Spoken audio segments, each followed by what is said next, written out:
Damn, son, where'd you find this?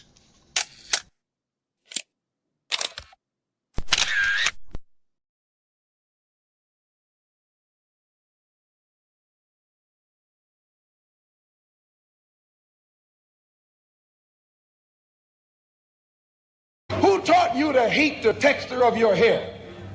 Who taught you to hate the color of your skin to such extent that you bleach to get like the white man?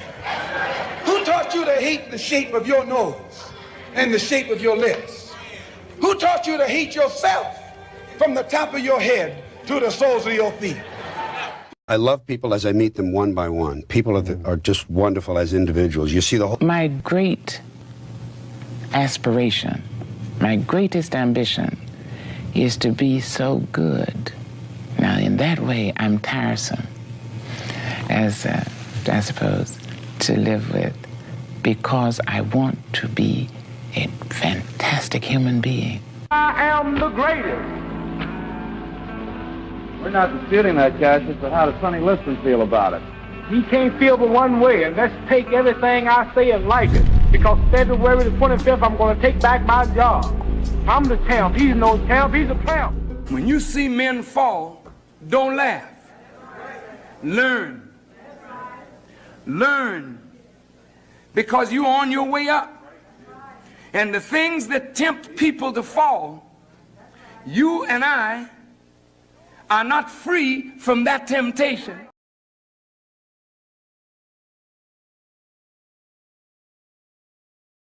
Mantra, slave song, slave ship, rip skin, made me rip bones. But no matter how close my ancestors speak, they tell me they're tired of them praying on us like we're weak. I haven't been getting sleep, longing to sing until I surpass peak, until they think we are equal. Please, all I want is peace. My ancestors beat drums until their palms would bleed, begging that generations remember our story.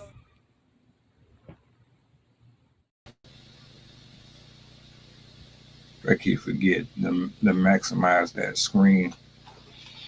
What's going on, peoples? Peace and blessings to you. Y'all already know what day this is. Salutes to all the fallen soldiers. My house to yours.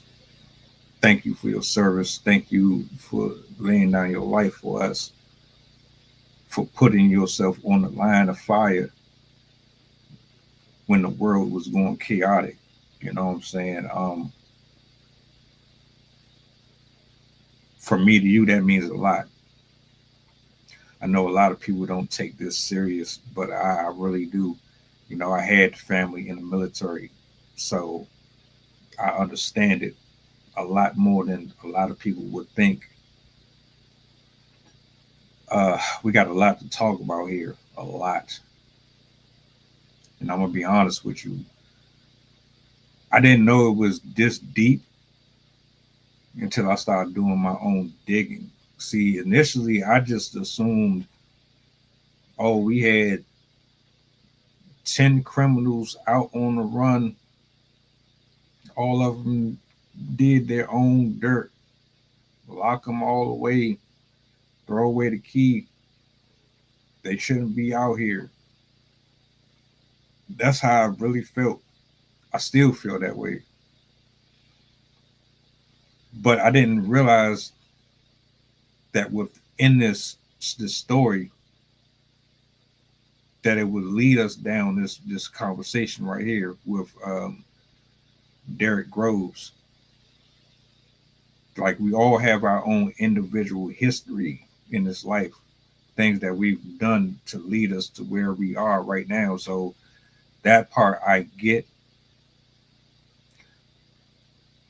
but you didn't get the same fact check and the same history behind the other inmates as you did with this person. So it's like, damn, I'm scrolling and I'm scrolling and I'm scrolling, and I'm gonna get there. I got 2 videos I'm gonna play.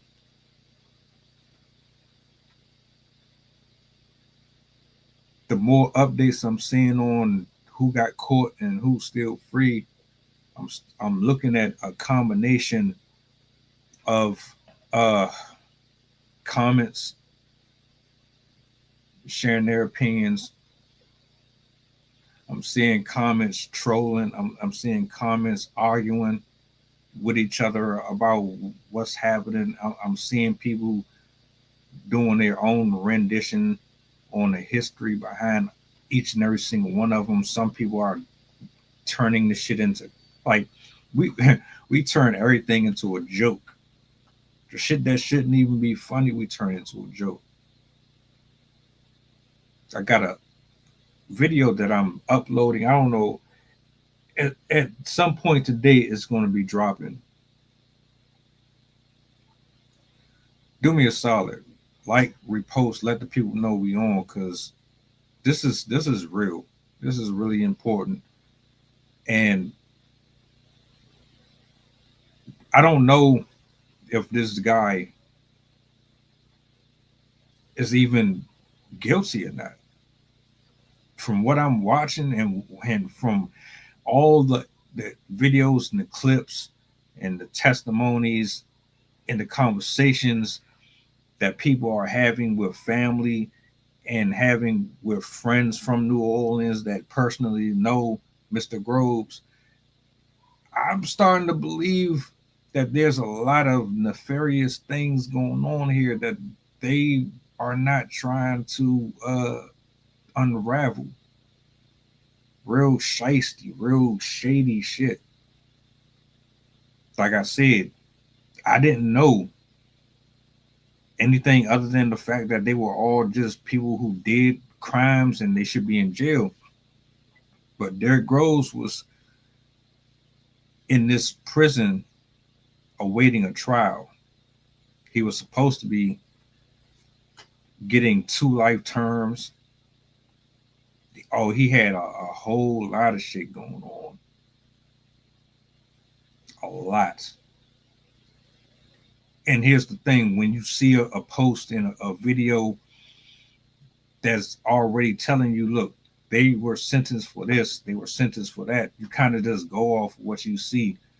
We don't do enough research to really know, like, is this reality or is this just something that media and these entities put in place to give you the impression that you got the right person, when the whole time it be a whole bunch of other shit going on behind closed doors. A lot of people are in jail right now that shouldn't be in jail. Free Tory Lanez. Let's just go ahead and get that one out of the way. That man in jail right now for some shit he didn't do. And hopefully before June is over, we shouldn't even have this conversation no more. That man should be free. He should be out. And I hope and pray that they are doing everything in their power to get this shit handled. That man in jail because of a woman lying on him. That man is in jail because she was probably jealous over the fact that he slept with the other chick. Like, that shit is dumb. Injustices all the time, every day. That's all I ever see, from the courtroom to the prison walls to even inside of your house. Injustices, biases, cults, favoritism, nepotism, people slandering your name, people doing everything within their power to stay on top, to maintain their level of celebrity,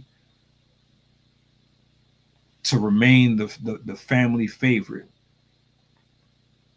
to remain the one that the boss looks to get the benefits and reap from all of the possessions and the anonymity aspect, to protect them from getting in trouble for shit that they did, but they put it on somebody else. A whole lot of like shady shit.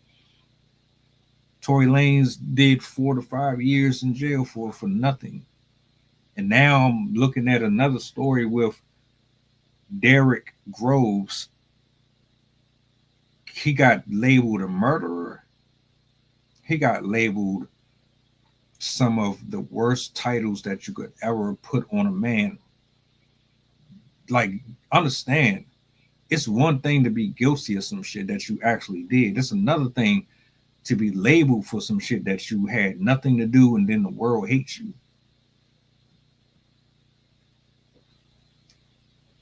Everybody is looking at you like you're the monster. Everybody is looking at you like, we need to stay away from him. Send the police, send the ambulance, gun him down, mock him, scold him, treat him like trash, treat them like this, treat them like that, demasculate them, ostracize them from society, kick them out. We don't want him a part of our world. That's what happens when you get labeled things that you shouldn't be. You can't find work. Your family don't want to be around you. Your friends don't want to be your friends no more.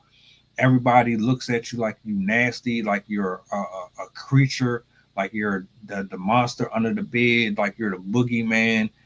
Your life is essentially ruined. All over lies, deceit, deception, manipulation, control. I hope they do lock her up. I absolutely do hope they lock her up. There's no fucking way in the world that when all this shit is done, when the smoke settles, Megan Thee Stallion should not have a career after this. She should not have a career. She shouldn't even be free to walk. That's just my opinion. If you give her a slap on the wrist, we know what's up. Like, we already know what's up, but we gonna know what's up. I got another upload that I'm dropping. See, everything that I put up on my channel is either about exposing the government or is exposing the nature of human beings in some way, shape, or form. My approach and my style is different than anybody on YouTube. You'll see what I'm talking about eventually. Continue to tap in with me, and you'll definitely understand where I'm coming from. Derrick Groves is the center of social media right now. Like, I mean, you got the Henson case, you got Carmelo Anthony, you got Shiloh Hendricks with her racist comment. There's so much shit going on right now within the last 2 months. And now this. Salute to you. I got a couple of videos that I want to play, right? And then we're going to break this down a little bit. This first clip that I'm going to play is from a young lady on TikTok. And she kind of explains what I'm trying to get to. And then I have another one where the gentleman is having an interview with Derrick Groves' family members about some of the shady things going on out there. She's basically saying they're going to try to kill their folks if they catch them. Yeah, it's real. And this is all over and stemming from, well, put it this way. I can show you better than I can tell you. Let me bring this up on the screen real quick. I'm going to pause it. I'm going to rewind it and start it over from the beginning so you can hear all of it. This first video isn't very long. The second one is going to be around 10 minutes. So we just going to chop it up. Tried Derrick Groves 3 times for the Mardi Gras slam. All right.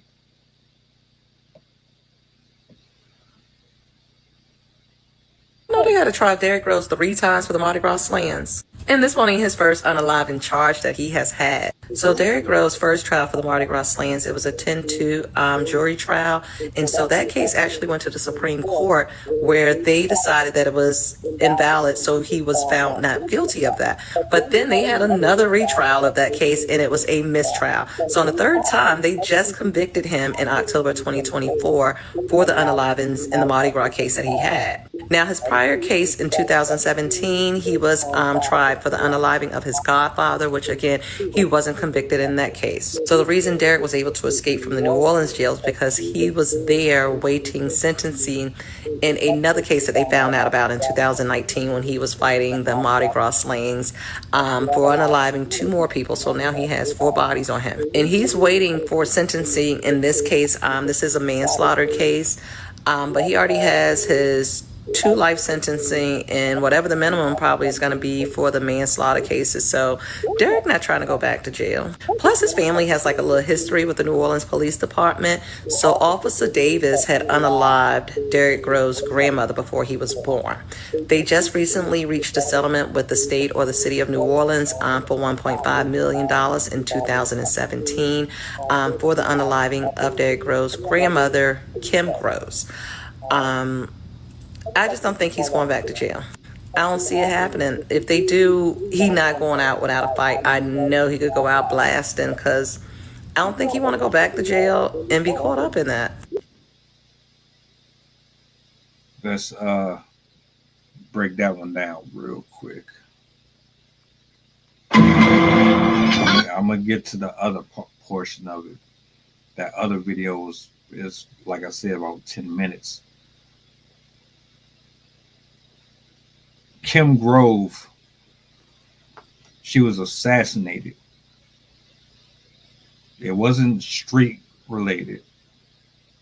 This wasn't a gang. This wasn't on the outside. This was a police officer abusing his power. He abused his power so much that this one specific woman had the courage to say, I'm not about to keep on tolerating this. Which is ironic because we sit and have issues with police and law enforcement right now in 2025. This shit goes back a few decades. So we've always had issues with corruption in the law enforcement. It's always been there, which tells me that nothing has really changed at all. Which I want to ask you, why is that? Why is it still the same way now that it was then? But she said, nah, fuck that. You out here being dirty. I got you. I'm gonna file a complaint. We definitely gonna take it there. And like I said, this is a black woman. Shout out to my black queens, man, the ones that's really stand up. She wasn't having it. And this officer, he couldn't take what was about to come his way. So he had somebody eliminate her, unalive her. A police officer. Someone who's supposed to protect and serve and supposed to keep us safe. You don't want us taking law into our own hands. You don't want us going out here shooting and killing people to defend ourselves and our loved ones. You don't want us doing any of this stuff. You put the badge on, you put the uniform on, and you go out here for 20 hours, 24 hours a day and patrol and police these properties and these streets. You do the traffic stops and all that. You volunteered for it. You signed up for it. But guess what? What I've come to realize with human beings is that it doesn't really make a difference if you're a police officer. It doesn't matter if you're a firefighter. It doesn't matter if you're an EMT. It doesn't matter if you're a doctor. People in a position of power, That shit always ends up going to their head. It is absolutely a lesson. Anyone who gets a position of power, you could be a rapper, you can be a singer, you can be a fucking traffic control person. Meter maids get obsessed with power. Meter maids hand out tickets. They don't show no mercy. They don't give two shits. Principals are petty. Your teachers are petty. Your cousins, your sisters, your uncles, they're petty. If you have any type of authority out here and you ain't got God in your life, you are definitely one of them folks that moves like Tiffany Henyard. You're definitely one of them folks that move like Tiffany Haddish, like P. Diddy, Sean Combs, whatever you want to call them. They get that power. They look at you like you're beneath them because they can push a button and make shit happen without having to struggle to take 2 checks to pay off somebody to do something for them. They can just say, all right, I want this done. Let's go ahead and do it. Oh, for the right amount of money? Oh, just like that. Oh, I'm the supervisor here. Shit, I can clock you in and make it look like you've been here for 8 hours when you only been here for 2. Oh, you're a police officer. Shit, I just did a video reaction not too long ago where one of the officers was fucking the suspect. The girl crashed into somebody's shit, flipped it over. He was supposed to take her to get booked. He did a side mission, smashed her in the back seat of his car. Didn't realize he didn't turn off his camera. They traced it back to the location where he went off, and they got his ass. Most of these people that got power, they don't understand the responsibility that come with it. They don't know how to handle it. They abuse it. They misuse it.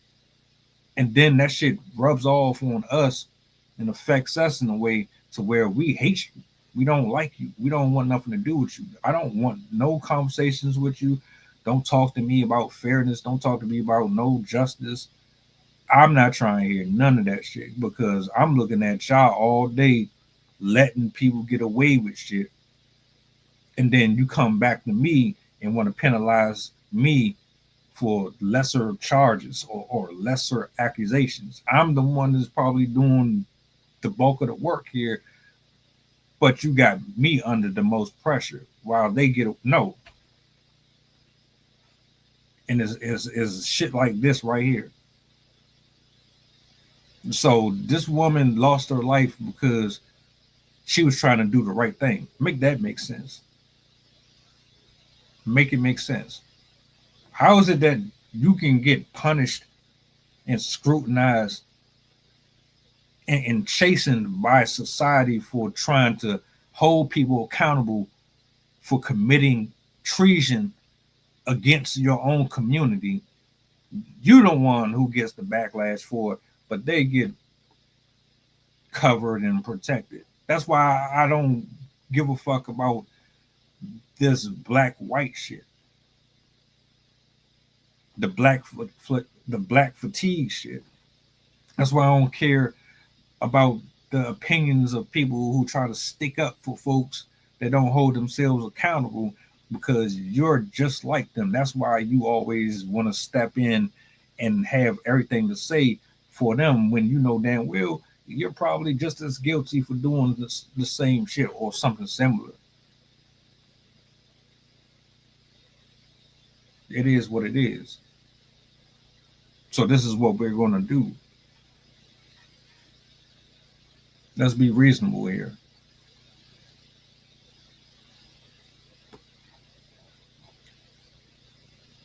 according to what I have been listening to and what I've been watching,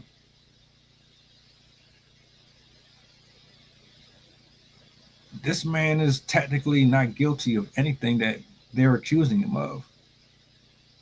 From what I'm understanding, and like you can do your own research on this too. Like I said, I've watched a number of videos, I've seen a number of tweets, posts from friends associated with Mr. Grove himself that said every witness that testified against him, they were prisoners. They brought prisoners in as witnesses to lie and say that this man did things that he didn't do because they didn't have shit on him. So they put together this plan to set him up and put him behind bars for the rest of his life. Why? What could have possibly been the reason for that? Oh, Joe Biden, old ass, signed off on a law that allowed Lynn Davis the opportunity not to go to the death chamber, death penalty. He didn't have to suffer that. So he gets life behind bars. His acquaintances, they were sentenced as well. You assassinated a woman for doing right because you were doing wrong. Here's where it gets a little like weird for me, right?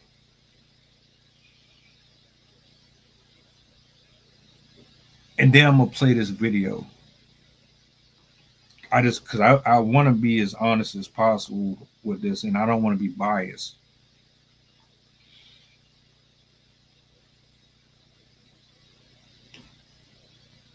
If New Orleans got the killer and justice was served, I'm not talking about they bullshitted around and you had to put pressure on them to make this shit happen. I'm talking about they held their own accountable. And they put Mr. Davis behind bars and everyone associated with it. I don't see you doing the vigilante thing. There's no need for you to do that.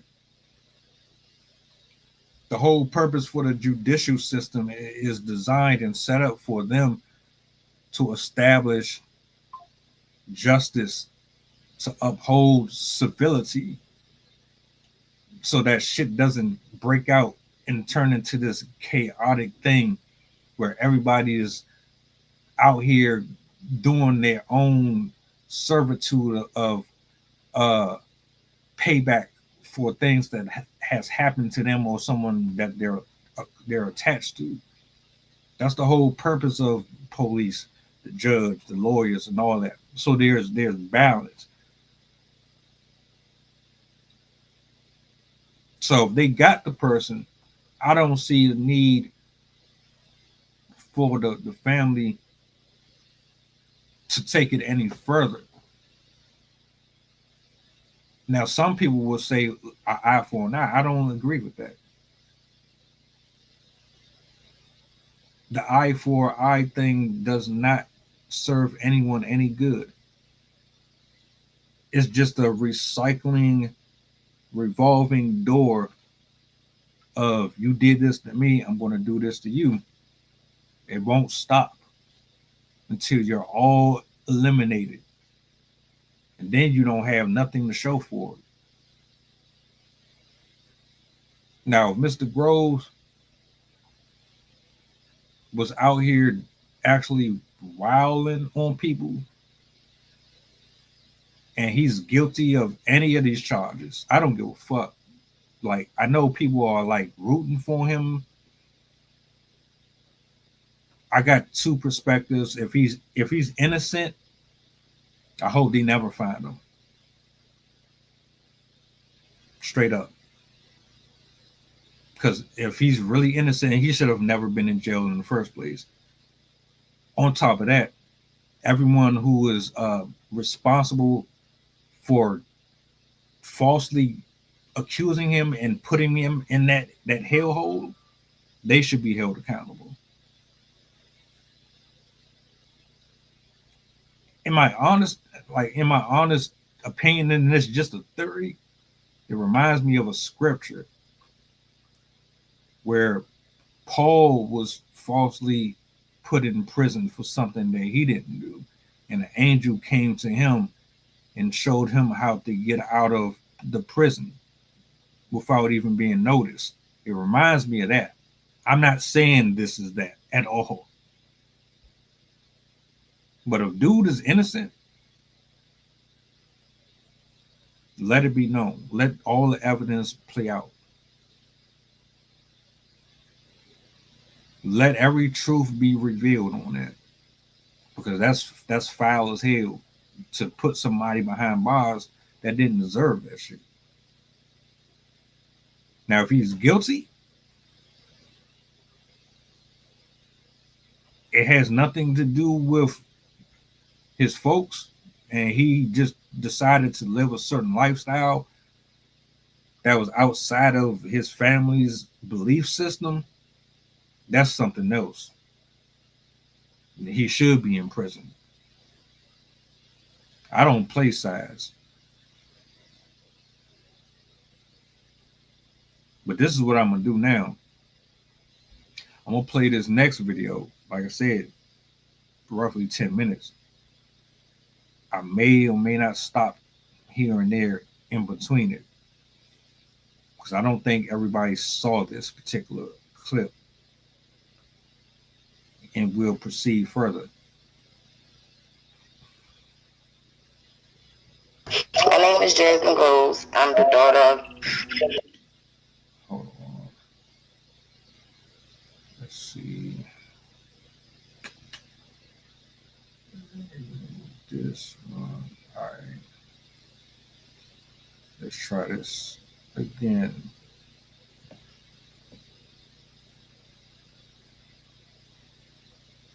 Can you give your introduction and tell them who you are? My name is Jasmine Groves. I'm the daughter of...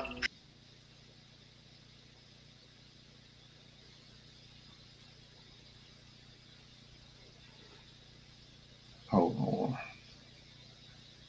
I see what I'm going to have to do here. I'm going to bring this back up on the screen. We're going to watch this in its entirety. How do you feel about this particular case?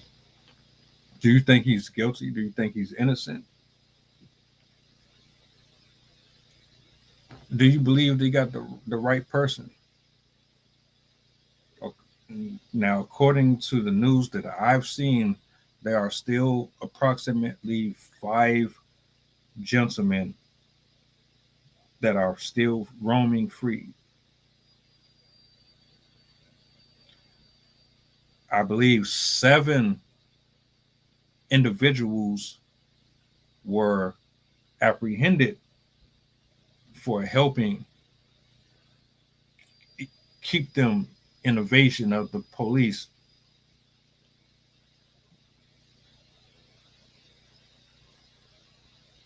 So I ask again, who's in the wrong here? The first reaction video I did to this, my whole question was, how was it possible for anyone to break out? Come on, this is prison. This is supposed to be one of the most secure places for criminals. There's no way anyone should be able to escape prison. That's why it's called prison. So everything about the pictures that I saw, how they just casually went out the door, like that shit absolutely looked funny to me. Yeah, this shit was staged. There's no way they ain't have help. No way they ain't have help.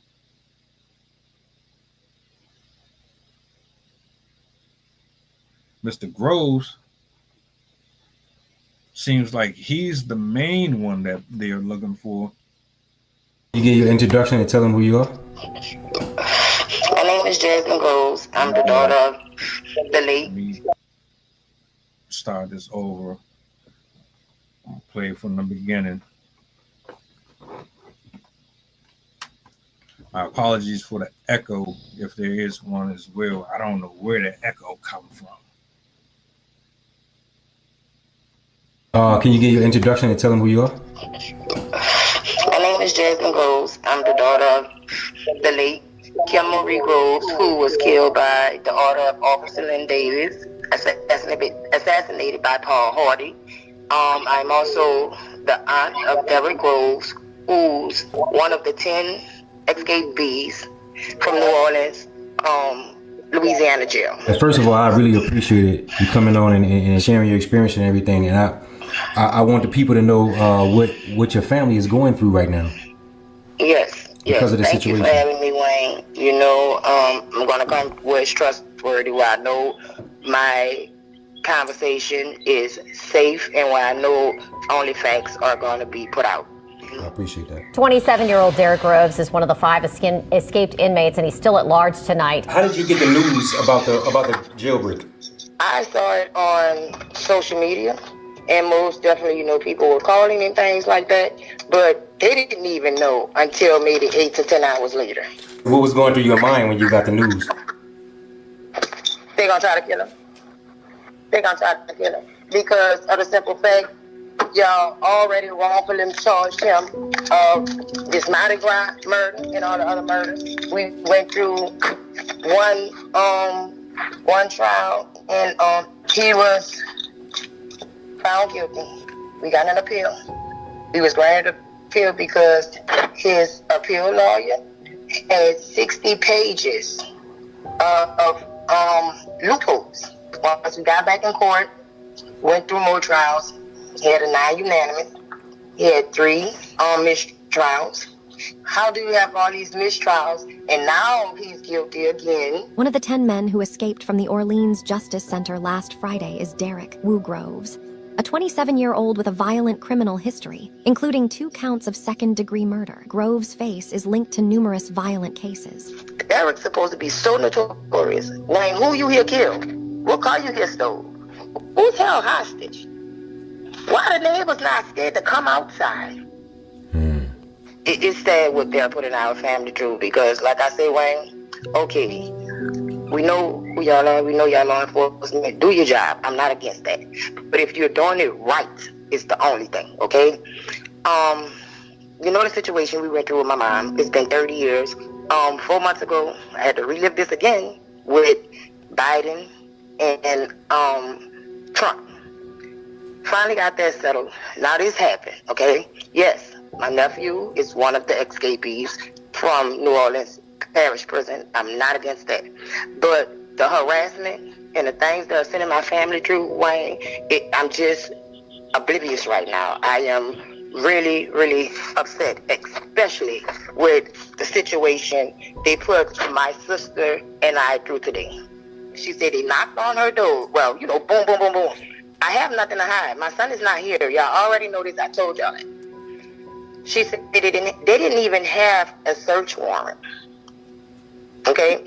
She willfully opened her door. When she opened her door, they went to asking her questions, this like that. She said, once she answered their questions and stuff like that, they asked her to open the phone. She's like, no, I'm not opening my phone because, you know, why are y'all here? What are you questioning before I answered your question? They took her out her house in Mandeville, mind you, okay? This is New Orleans. They took her from there. When I found out about this morning, roughly 7:30, 8ish, maybe 8:30. Her boyfriend got home. He found the car, the keys, right? No Stephanie. He's searching around for no Stephanie. They didn't leave any paperwork. So at this moment, we do not know who took so her, she was okay? she was alone when they picked her up. Yes. So they telling me I don't know no Stephanie and this and that. I'm like, you know Stephanie, Derrick Groves.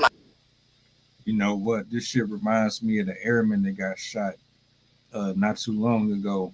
If y'all didn't see that story, look it up. The airman, black airman, by the way, he was in his apartment, townhouse. A deputy came to his house, didn't have no reason to be there. There was absolutely no probable cause.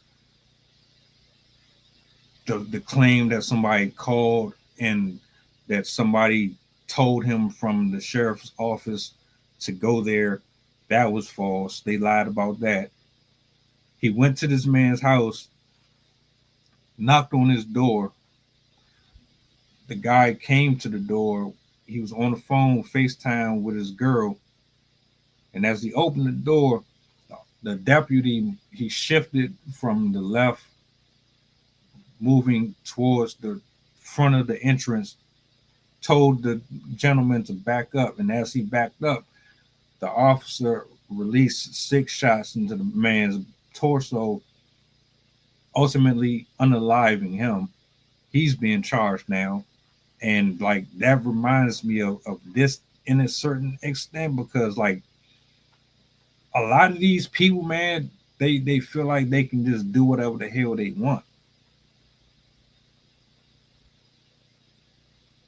Oh, I got a badge, so I can just walk in your house. I got a badge, so you just have to stop and pull over and let me search your vehicle. Oh, I'm the manager here, so you have to do everything that I say. Oh, I'm this or I'm that. Oh yeah, you better listen to me because I can this. No, I don't give a fuck who you are. I don't know what. I can find another job. You're not about to disrespect me or treat me a certain way because you're greedy with your power at all. Because I'm her sister, Jasmine Rose. I said, look, let me tell you something. Y'all law enforcement. You say he's an escapee. Deal with your criminal part. I said, we are law-abiding citizens and we have rights. So where is my sister? He's a escapee, huh? Go find him. Isn't he a criminal? Isn't he? I said, look. I clicked out. I said, look.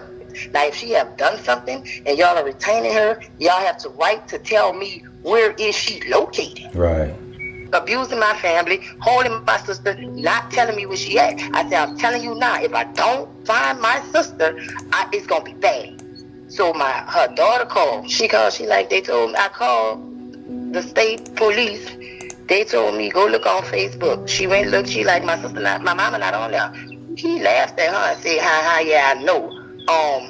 You're not gonna get your mama. Your mama not until she tell us what her son is, and this and that." And told my other nieces. He had the picture of my sister say when she was down there because that's Derrick's mom.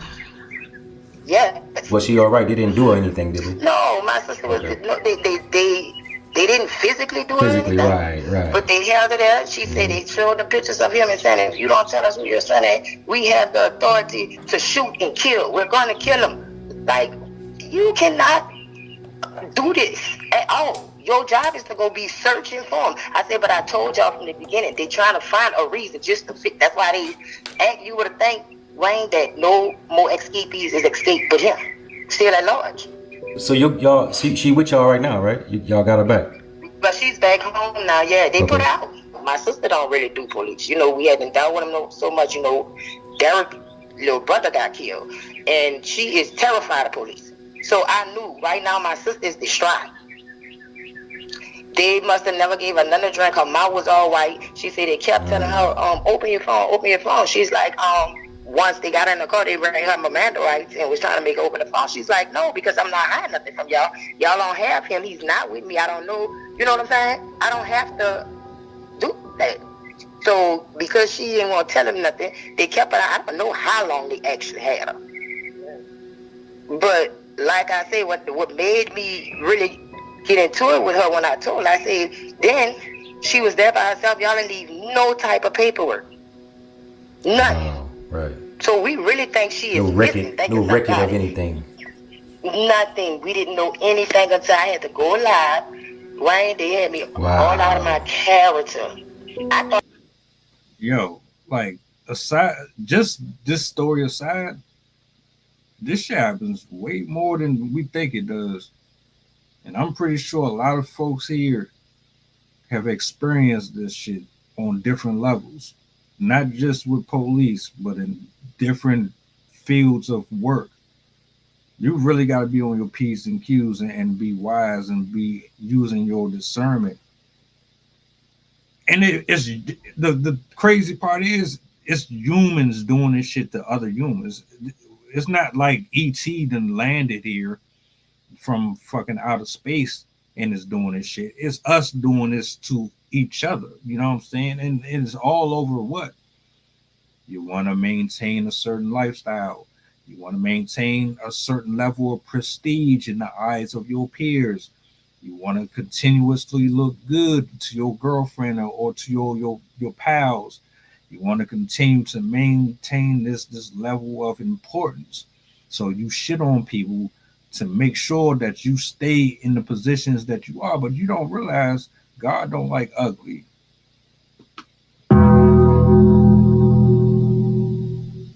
I don't care who you are, where you're from, how many people you know, how many guns you own, how many people you have in your neighborhood that ride for you, how many lawyers you know, how many people you know in high places. I don't care about none of that. God don't like ugly. So when you do people dirty, I don't care how long it takes, it will return back to you tenfold. These officers, they are supposed to be out here going after the people who escaped the prison. Y'all going the extra mile doing shit that y'all know is illegal to get things done. That ain't how that works. You don't just snatch somebody up and hold them.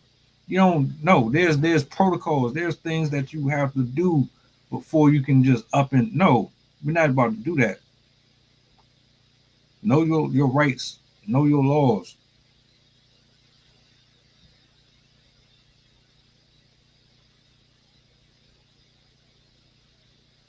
Hold on. Let me see something.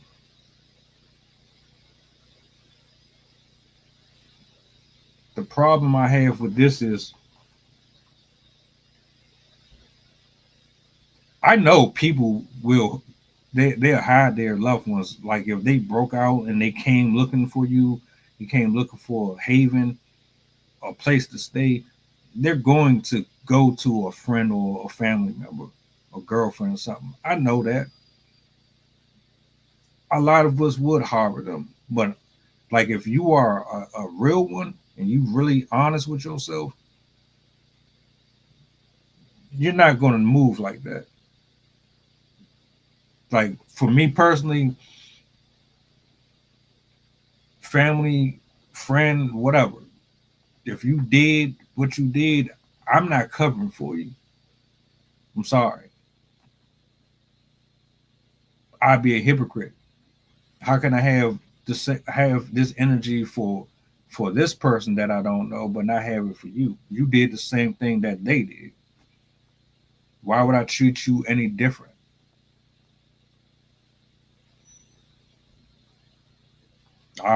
Nah. We can't do that.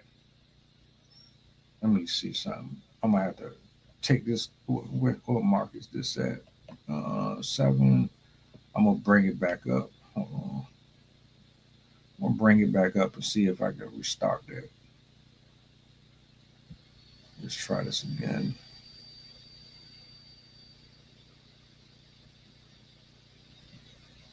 Still nothing. Let me see. All right, fuck it. This is what I'm gonna do.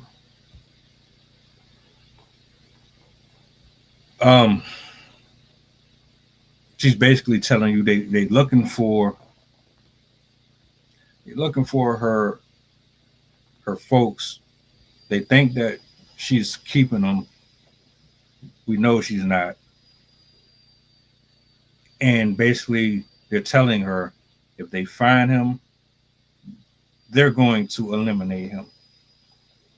And the reason why I believe they're going to do it is because they know damn well that what they did was wrong as hell. And this shit is about getting revenge and payback for their fellow officer. I'm going to bring this back up. And I'm going to keep talking about it until this shit gets through the thick skull of some people. Your loved ones are the ones that's causing pain and causing hurt in other people's households. They don't deserve to walk free. They should be held accountable just like the rest of us. They are no better or less than me, you. If you're harboring prisoners, if you're helping them get away with raping and people, if you are helping people who unalive people, you are just as guilty as they are. You can't even spin that. There's no explanation for it. I even go as far as to ask you, why did they grow up like that? So this is your son or your daughter. They got tagged with the title of murderer. Why did that happen? How did they end up that way? Did you not do your job? Did you lead them astray? Like, what happened? Because you want to protect them. Well, the best way that you could protect your children is to make sure they don't end up fucked up like this. But that's just my opinion. You get your introduction and tell them who you are. My name is. So I'm gonna fast forward it all the way to where we left off, because we're gonna see this one all the way through. Where was you, about the 7-minute mark? I started around here, and we're gonna play this one all the way through. Yeah, they put out. My sister don't really do police. You know, we haven't dealt with them so much. You know, Derrick's little brother got killed, and she is terrified of police. So I knew right now my sister is distraught. They must have never gave her another drink. Her mouth was all white. She said they kept telling her, open your phone, open your phone. She's like, once they got in the car, they ran her Miranda rights and was trying to make her open the phone. She's like, no, because I'm not hiding nothing from y'all. Y'all don't have him. He's not with me. I don't know. You know what I'm saying? I don't have to do that. So because she didn't want to tell him nothing, they kept her. I don't know how long they actually had her. But like I say, what made me really get into it with her when I told her, I said, then she was there by herself. Y'all didn't leave no type of paperwork. Nothing. Right. So we really think she is missing. No record of anything. Nothing. We didn't know anything until I had to go live. Wayne, they had me all out of my character. I thought I'd hurry up and took the live down. People now is all over. So I had to really go there, click out, and she said the head person that was there over the U.S. Marshals came in there and told her, you, get out. They didn't give her a phone. They kept her phone. They told her, get out. You know, my sister was walking around, I don't know how long, for hours. She found somebody to use the phone on GROVES in Lafitte. I was dirty. I had to call my organization. We physically up there in the Lafitte, in the rain. I'm saying, Stephanie, where are you? Where are you? This is how I found my sister. You know, the sheriff department came knocking on my door, ringing my doorbell. You know, my niece called. She's like, Titi, the sheriff is in front of your door. I'm like, The chef? What you mean? She like, they've been ringing the doorbell. My children are completely scared. They've been ringing the doorbell and stuff like this. But now, what is the chef doing there? What you at my house for? But by me being way uptown, I didn't get back downtown in time to, catch them there. So when I called up there, I'm like, my name's Jasmine Groves. I'm trying to see who do I contact, because for what reason, I don't know. But the chef came to my door, ringing the doorbell, looking for me, I don't know what for. I'm trying to find out. Put me on hold, like they was transferring me, never came back to the phone, anything like. So actively, I still to this point don't know what the sheriff came to my house for at all. I know my rights. I know what you can and you cannot do, and you cannot torture us from being family. Y'all after my brother child because y'all feel like, oh, he his cousin. He got to know where he at, this and that. Every time you go around, the ATF behind you. Y'all not doing this to nobody else's family. For those who don't know, I'm sure it's pretty much tied to your family history with New Orleans police. Yes. Ironically, he has a deep connection to one of the most notorious killings in New Orleans history. His grandmother was executed on order of corrupt cop Len Davis. By me doing the interview, they tied and found out Derrick is my mom's grandchild. They put out one thing about saying Derrick Groves got older. Yo, it don't matter what you do. It doesn't matter how much influence you got, how much money you make. It doesn't matter who you know out here. You can screw a person over 1,000,000 times. You can falsely accuse them, get them fired, get them set up. You can do all that pettiness. If God wants you to know that he's there, he will absolutely let you know. And there won't be no doubt about it. 1,000%. If that man is innocent, it's going to be known. Not only is he going to be exonerated, but anyone who was involved, they're absolutely going to feel it. You might not see it. We might not see it. But they're going to be dealt with accordingly. Everyone will. In order for this to have happened, Mr. Len Davis had to show the world that you don't have to be a white cop to be corrupt.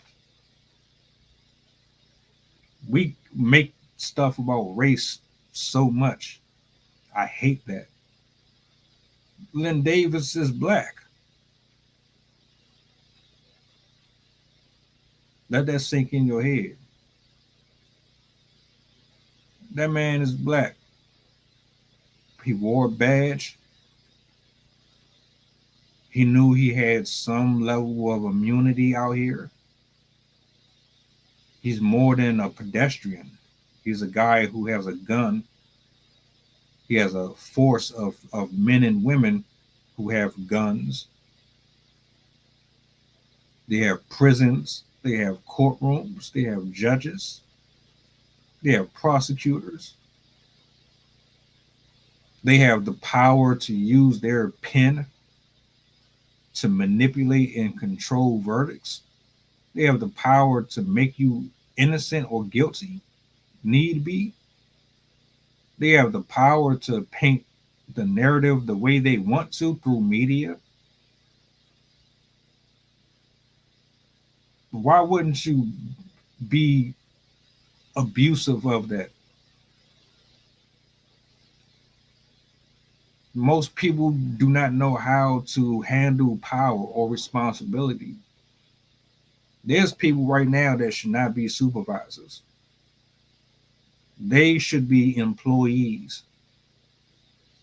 They should be doing the exact same job that you and I do.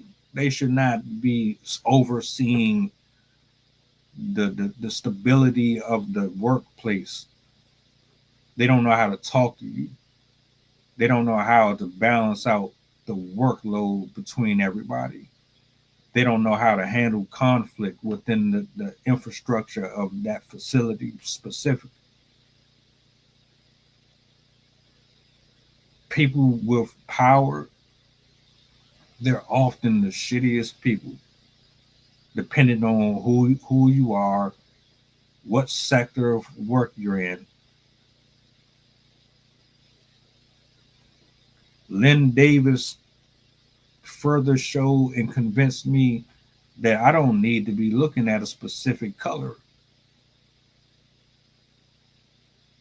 Every single cop is not horrible and a bad person, but I'm still looking at all of you sideways. Every single one of you sideways. Why? Because you're human just like me. Beyonce, human just like me. R-Truth, John Cena, Stone Cold Steve Austin,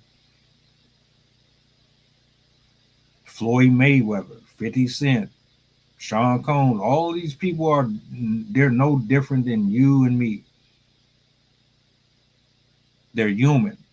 They fuck up.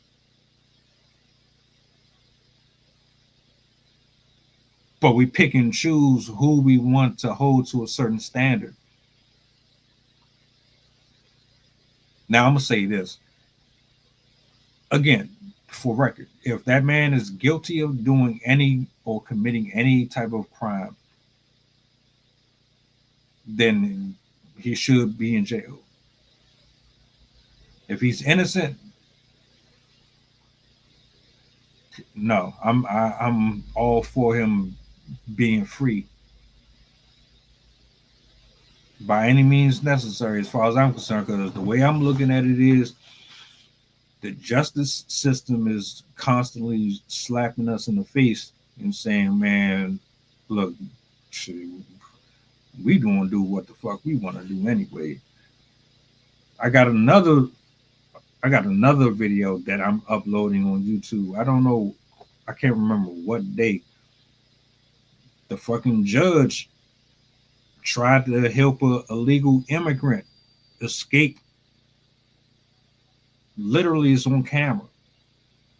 Tried to help him get up out of the court.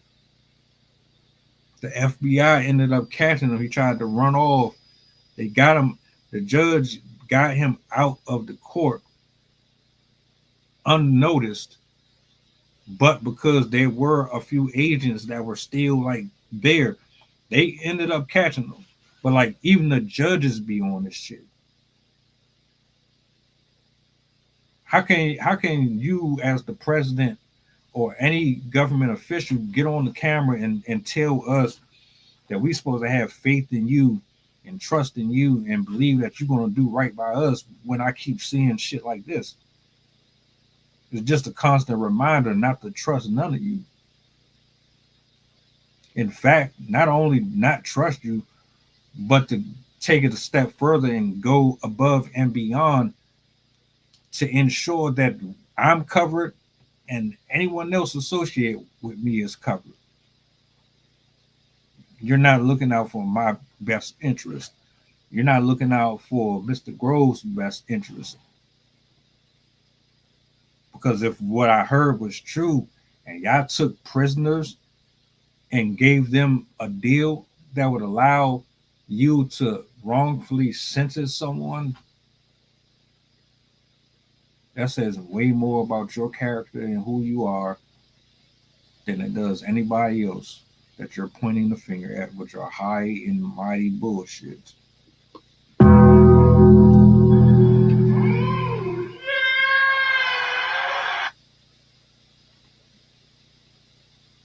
The internet is buzzing. Everybody is saying, man, I hope he never gets caught. Free him. Justice for Mr. Groves. Y'all ain't catching him. He's a Scorpio, whatever the hell you want to call him, and this, that, and the third. I don't care about zodiac signs. I don't care about none of that shit. What I care about is the fact that these people keep on playing in our face. They keep playing in our face, and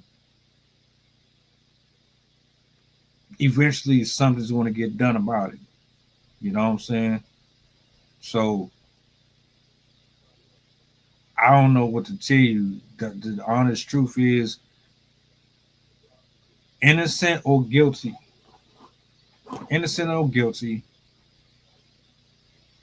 let justice have his day. If they kill this man when they didn't have to, or if they managed to catch up to him, make sure we don't need another Ryan Hinton situation. Put it that way. Like, that shit is crazy. So I don't know. I hope and pray for the best for these people, for that family. I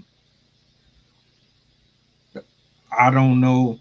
Hopefully he ain't stupid enough to be like using any type of devices and shit.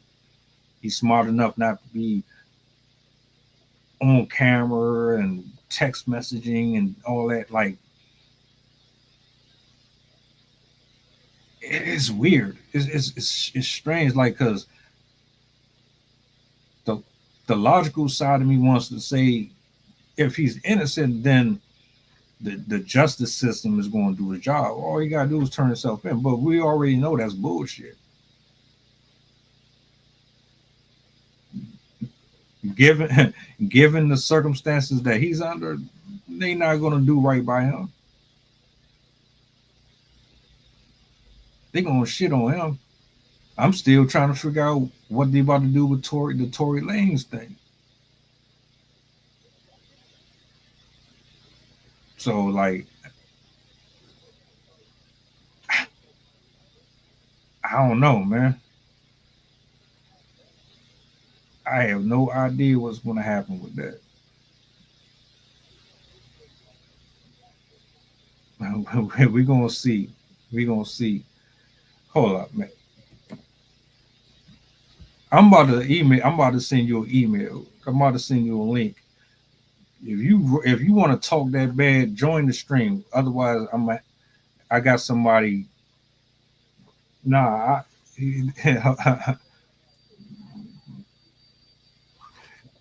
So y'all don't know this. I had somebody calling my phone. I guess he thinks that he's gonna ruin the stream by blowing my phone up and having side commentary.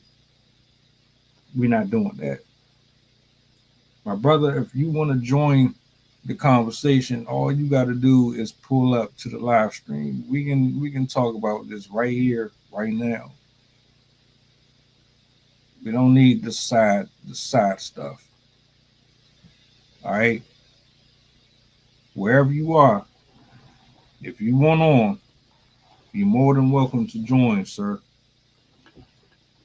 I never stopped you before. I won't now.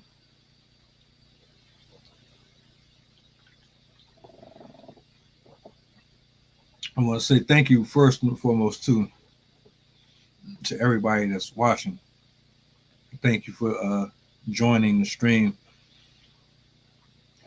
I've done 2 reactions to this. The first one was just about how I didn't believe that this was a coincidence that all of them just happened to get out as easy as they did, and they were gone 8 hours ahead of schedule, so they already had ample amount of time to get away.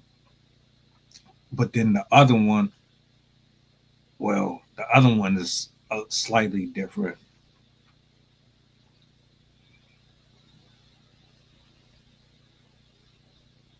The gentleman that I'm referring to, I got a call. He said, blah, blah, blah, blah, blah, blah. I'm talking, and he's giving me side conversation. You're not going to do that. You're not going to mess up the flow of the stream Be a professional. Pull up.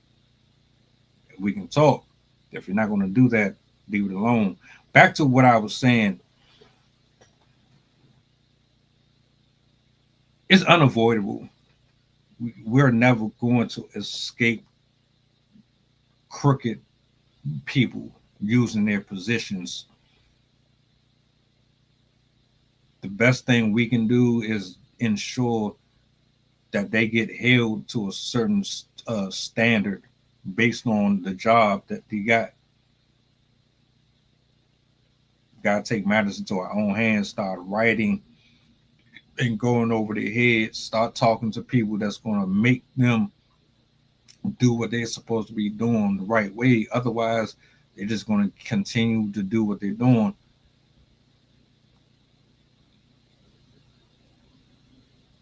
I don't know if that man is a real threat to the community or if he's an innocent person who's just trying to get back what little life he has because they tried to rob him of it. It's a dangerous game you're playing.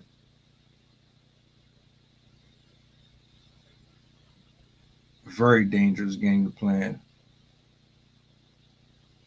Now I'm interested to know how much more dark history there is in New Orleans when it comes to these screwed up trials and sentences of people.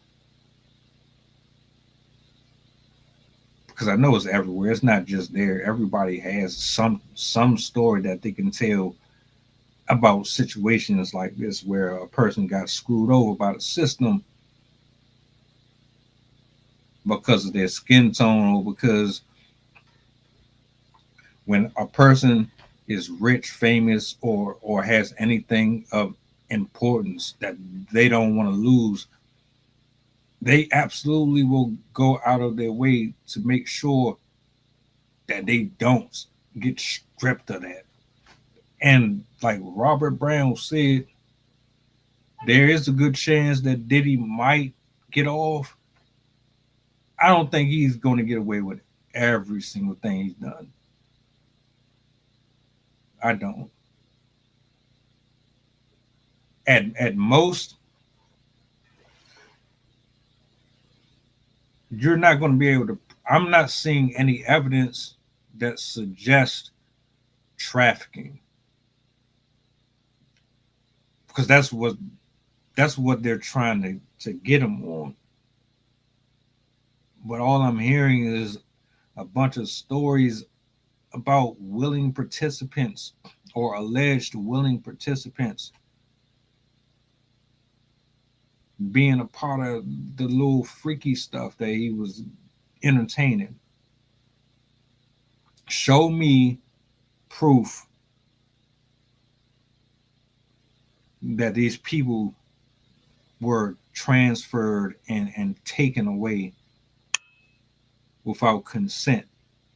Show me proof that these folks were drugged or under the influence. Show me video proof. Show me fingerprints. Show me tapes. Show me messages. If you can't do that, then I mean, what else you got? How many more weeks of this trial we got? There's a lot.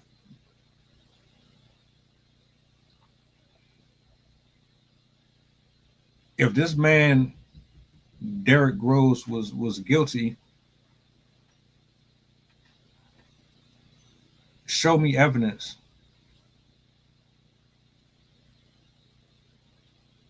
I need to know. Like, at this point, you got to really question a lot of stuff.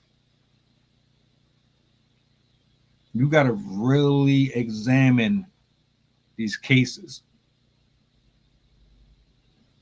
That's why prosecution, the jury, the lawyers, everybody that's involved, they always have a heads up or a upper hand in these situations because they know a little more than the rest of the public do about what's going on behind the scenes, so they can weasel their way through a lot of this shit and get away with it. And then we'll be sitting back like, damn, hold up. We sitting here looking like, damn, all this right here is right here in your face. That shit with Tory Lanez is like, the nigga DNA was not on the gun. They identified 2 other people's shit on there. You didn't even test for that. You ignored that completely. Kelsey Harris had gun residue on her. Y'all ignored that. The video itself is showing you exactly what's going on. Y'all ignore, like, what are we talking about? They really be playing with our intelligence. And if you black and you got money and you're a dude, you better not play around with that. This nigga Ha Davis just got arrested for domestic abuse. I don't even know I'm supposed to say that. YouTube, y'all are real sensitive about certain words. DVDA, whatever. What are y'all doing? Y'all got all this money, y'all out here dealing with bucket heads, dealing with chicks that ain't marriage material. Out here fucking around with these 304s that's only looking at you for the opportunity to take care of them for the rest of their life without them having to bring and offer anything. Now you got a case on you because allegedly you put your hands on this woman, and you know how society feels about men putting their hands on women, or just the idea that you as a man put your hands on another woman. You already know that ain't a good look. You going down, nigga. Just off of the strength that she said it.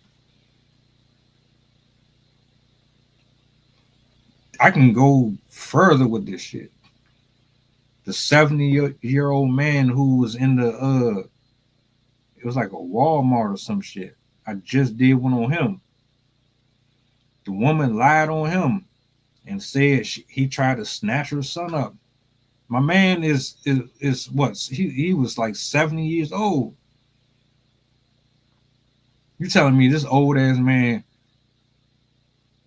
came to you while you were in a wheelchair that you're not even prone to? You're not paralyzed. Your legs ain't broken. Your kids wanted to play around in the wheelchair, and you took the wheelchair, put it in the store, and y'all was having y'all little fun. The boy was about to fall off. The old man caught him, went to go find his medicine for his peoples. Next thing you know, he's in jail for damn near a month because you lied and said that he did some shit that he didn't do. Where's the accountability for that?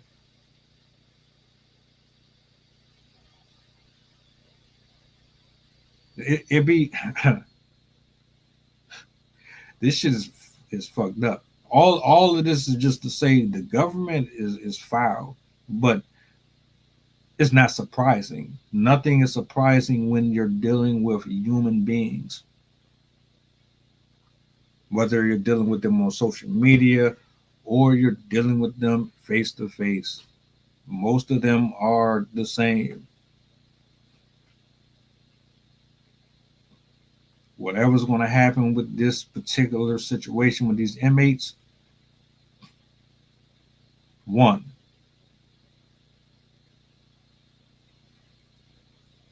how do you not have enough staff in your prison? where's the miscommunication at between you and the folks that are in control of making sure that you have the finances to fund that project, to hire more people? Two, how does that happen? What's the process there? I'll never understand. You work in a prison. These are dangerous people. There's no fucking way in the world you're going to be able to man hundreds and thousands of killers and rapists with 3 to 10 people. Common sense already tell you that. But y'all, you can't be that broke. You have to have the money to pay these people. So how don't you have anybody working in this space? What is that about, really?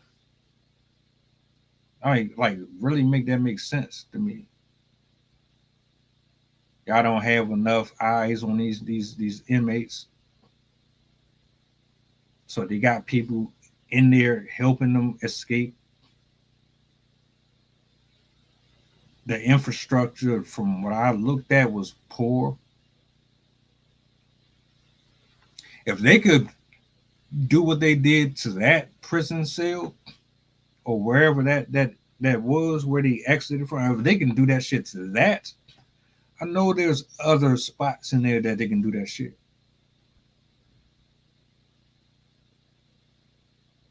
And if you are actually smart, you're probably already on top of it right now as we speak.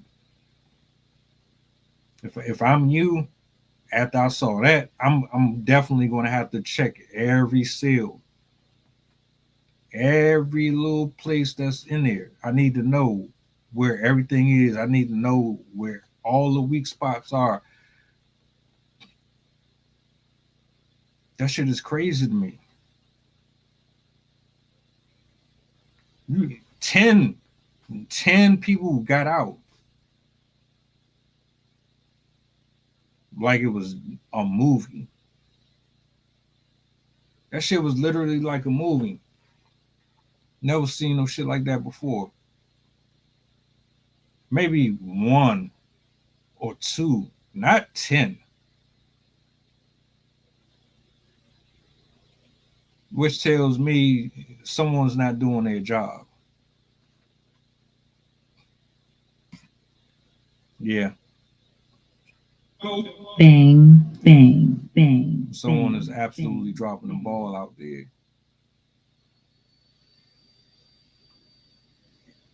And unfortunately, I gotta say, I'm not surprised one bit.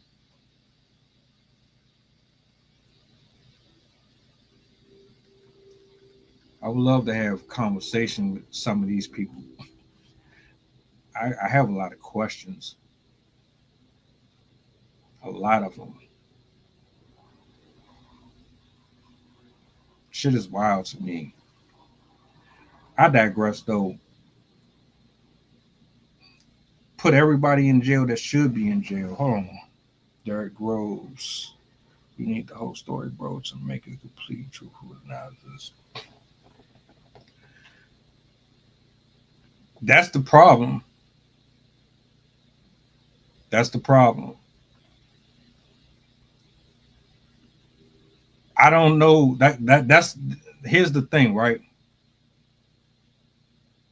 Like I said initially in the stream, I don't know if this brother is innocent or guilty. I said if he's innocent, then there's no reason for him to be in there. Absolutely not. But I know the justice system is trying to fuck him over. And that's the part that I hate.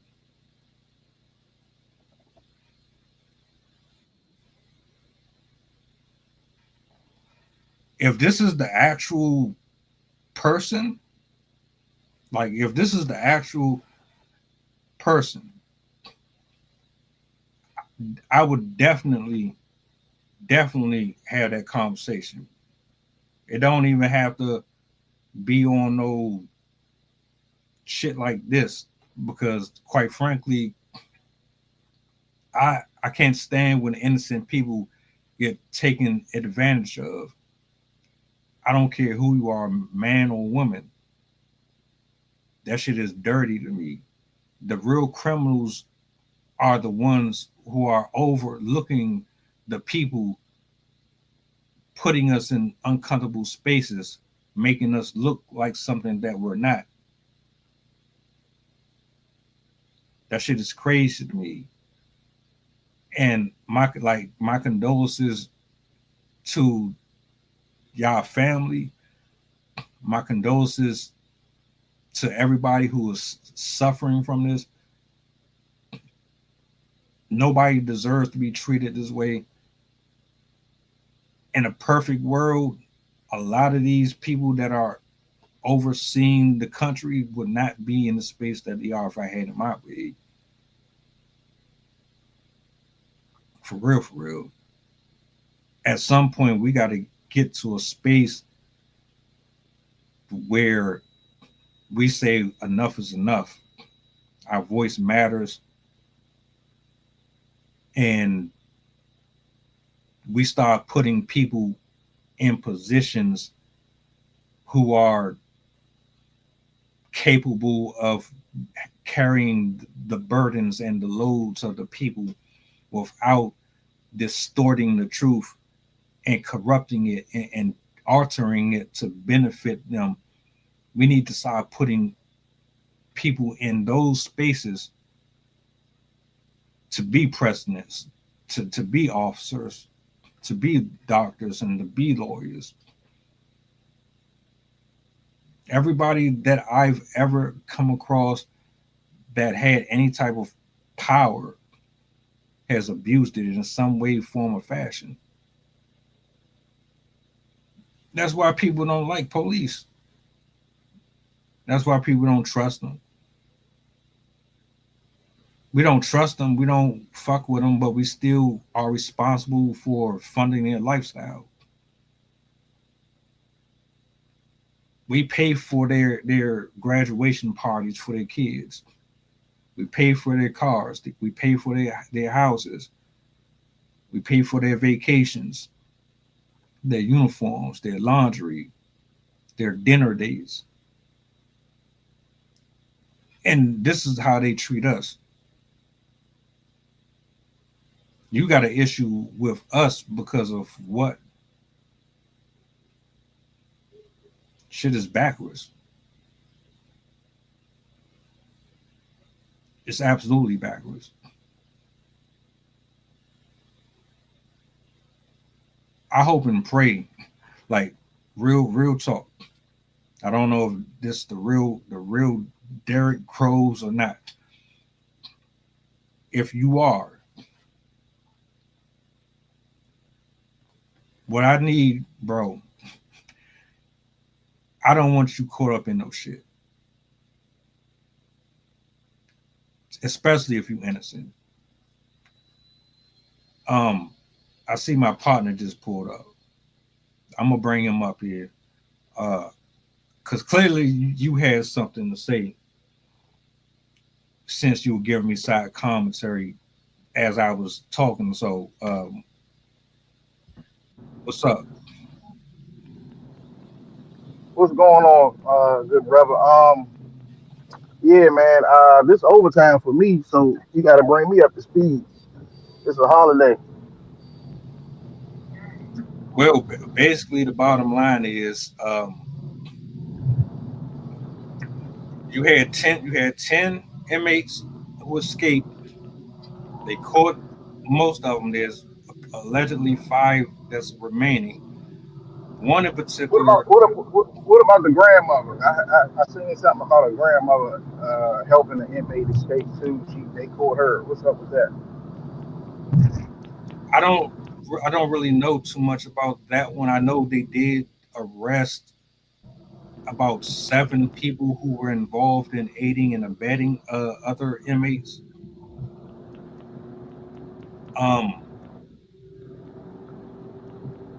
That's something else. More or less what I'm referring to. We can talk about that, but what I was referring to is more or less the Derrick Groves situation, where unfortunately he's in a space where it looks like they're trying to set him up for things that he didn't do, and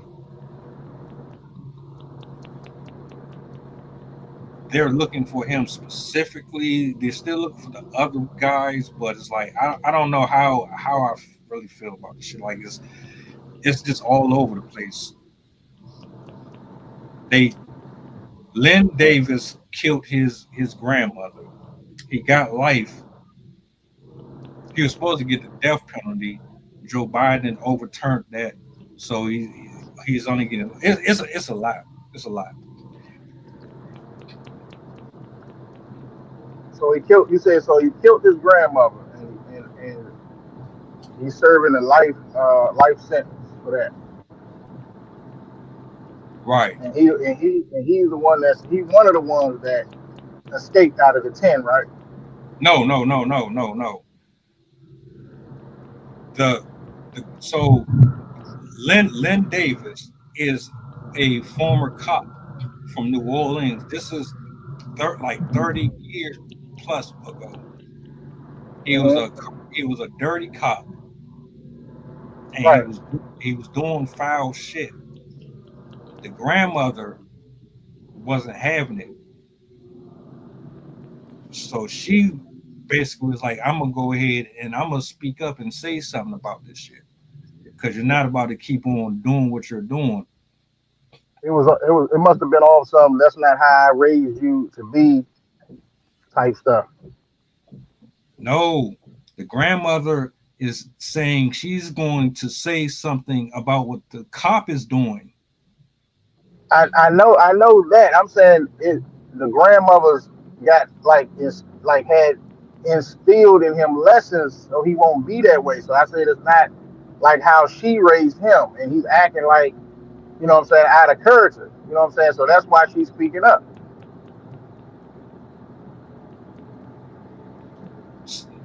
I think you're missing the point. I don't know if there's that. It's more or less the officer is out here doing shady shit, and she's seeing it, and she's getting tired of it, so she's going to say something about it. The officer didn't want her. Yeah, because that's not how she raised him to be. She didn't raise him to be a shady officer. That's my point. No. Ain't no family bring somebody up to be to do all this devilish stuff. No, the officer is not her grandchild. The officer is a separate entity. Derrick Groves is her grandchild. Lynn Davis is a police officer that was doing dirty. Okay, I'm thinking that's the grand. You said he killed the grandmother, so I'm thinking he killed her because of that. See, you wasn't listening. I said Lynn Davis. Lynn Davis is the officer who he hired someone to assassinate Kim Groves. That's what happened. Okay. Now they arrested him, and I understand I don't know the full story.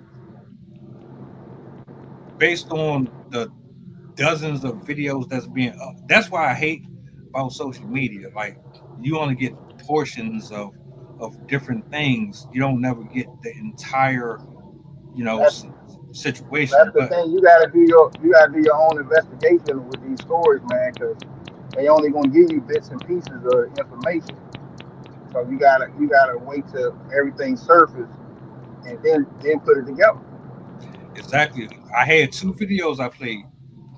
2 of them. One of them broke down some of what Derrick was going through with the mistrials and things of that nature. I watched 2 20-minute YouTube drinks where people were talking about it. One was breaking down how they feel like they're trying to set him up.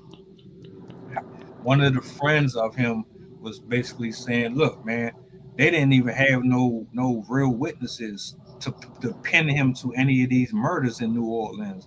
They took people from prison and bribed them and put them on the stand to testify against them to get those sentences.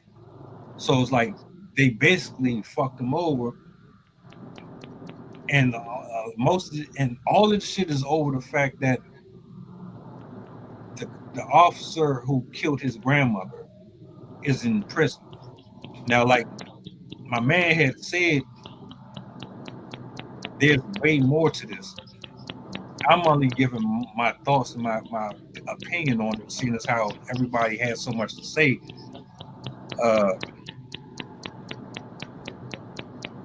Is he innocent? Is he guilty? Is this corruption? Like, what's really going on here? You know what I'm saying?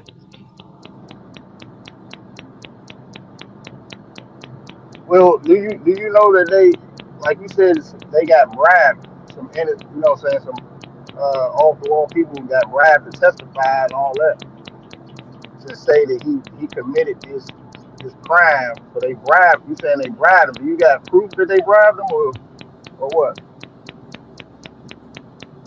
You got some clipping going on with your audio, bro.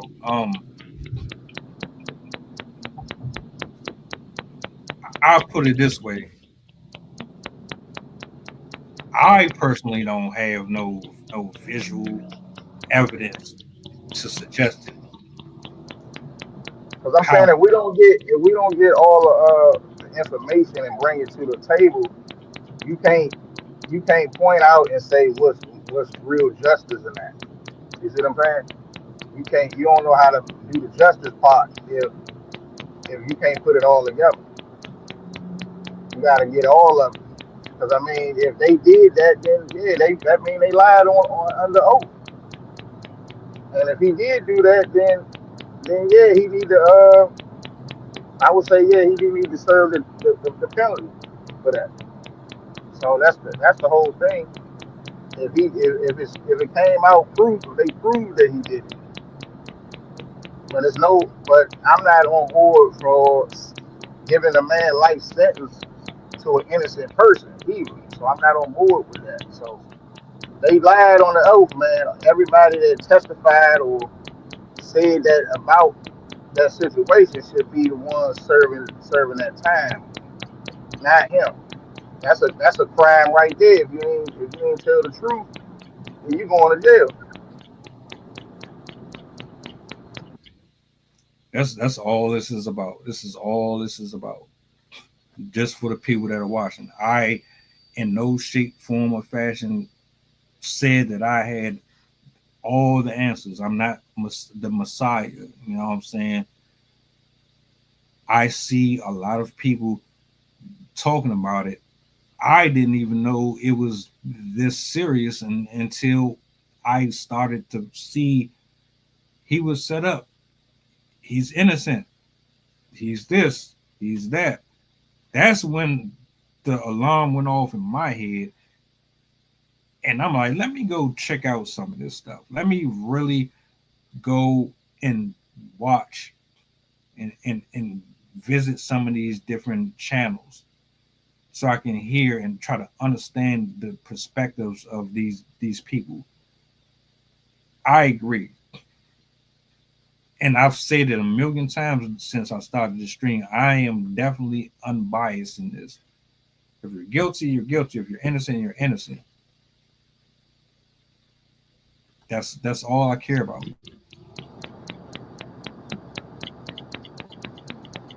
Yeah, but we're not gonna get on here and act like the system is perfect and the system always came through, because that's what I was touching on. Like when you talk about the system, they don't always get it right. You know what I'm saying? Justice don't always be served correctly. It should be, but it don't. So that was my point. What I was trying to tell you, sir, earlier is that justice don't be served on all parts, no matter what the situation is. I mean, we talking about this officer killing his grandmother and all that, but you know, justice don't get served on a lot of situations. So if they lied on this man and all of that, then it's not right. But hey, it's not the first time either. It ain't nothing that we can say that we ain't see before. If an innocent man going behind bars, that's not nothing we ain't see before.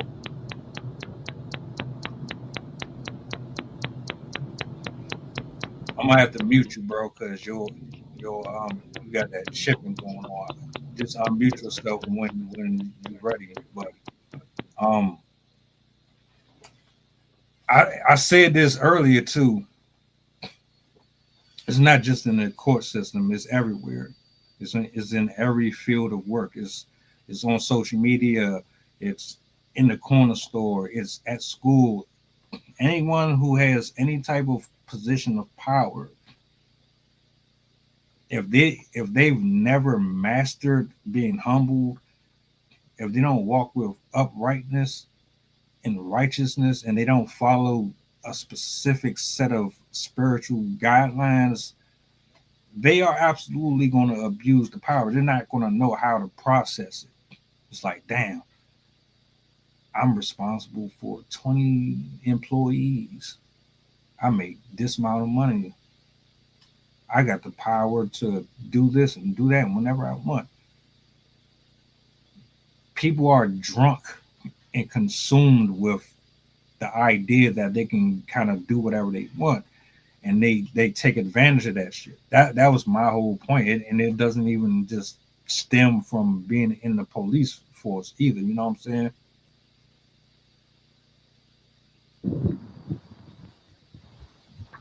Yeah, I mean, people gotta be accountable if they in a responsibility role, no matter what no matter what you're doing out here. You know, you gotta be accountable. You know what I'm saying for what you're doing in life. So anybody that take that stand or whatever, yeah, they got to be held accountable, man, for what they say and how they lead. And it's a lot of people. I'm gonna put it to you like this: for every innocent person that they get framed or whatever, it's a lot of guilty people out here walking free. So that's what I'm saying. Justice don't be served all the time, no matter what, like you say, what field it is. You know what I'm saying? It could be a like you say, it could be on another job workforce, and you got some butt kissers out there that will get rid of you. You know what I'm saying? And you the one putting in all the work. But it's about who you know and all of that. You know what I'm saying? So it's a lot of dibs and dabs when it comes to that, but it don't make it fair. Life ain't fair. You know what I'm saying? I'm not saying it's right, but that's what happens. You were saying some shit to me on the phone about because I said something about I don't want to Yeah, see. I just mentioned it. I just said that. What I said was we're not gonna sit up here and act like uh justice always been right because it haven't. It haven't been right. You know, it's a lot of guilty people, like I just said, that's walking out here and they did wrong and they haven't got punished for it. You know, so we're not gonna just take one case. Justice been failing us for centuries. Every time it's time to go to trial and get and present evidence and get it all together, that shit don't always play out the way people think in their mind. It be a lot of people there be like, how that happened? We just did the one on Tyree Nichols. They beat him half to death on camera. Why they get off? They was in court. Why they get off? That was right in everybody's face. They got off, right? So that's a good point about justice don't always prevail. Yeah. Do you want justice? Yeah. Who don't? Who don't want to be treated fairly? If I stole a piece of bubble gum out the store, I don't want to be tried as like I committed a murder. You see what I'm saying? You get a piece of bubble gum can get you 100 years. Listen to how that sounds. That's all I'm saying. Like justice ain't always served fairly. That's just what it is. That's just what we've been used to seeing. I'm gonna be honest. One thing that I had to accept and get over is the fact that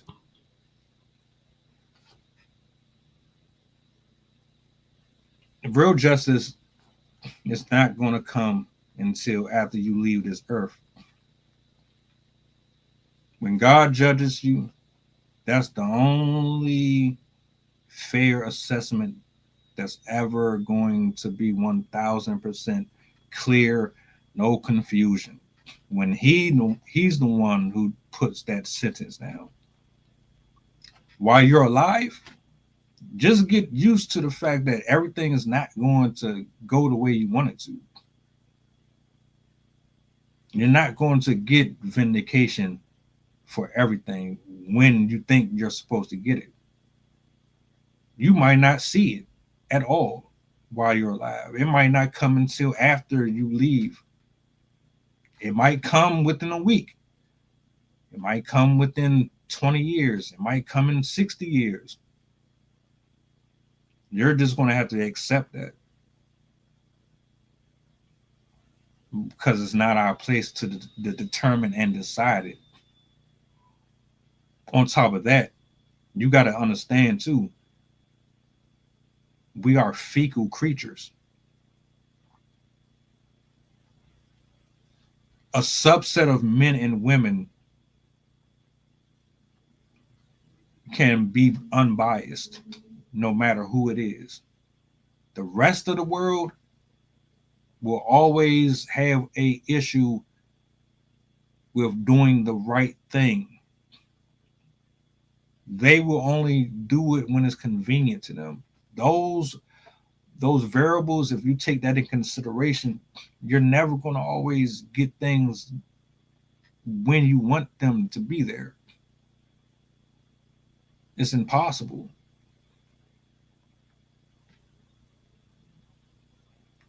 It's like shit. I'll be waiting on justice for certain things that happen to me, and I still ain't seen them. And it's like, well, shit, I'm just not going to get no sleep. I'll never be able to live my life if I keep on thinking about this shit over and over and over again. Some folks get so tired of waiting for justice that they take it into their own hands, but you don't even do anything but make it worse.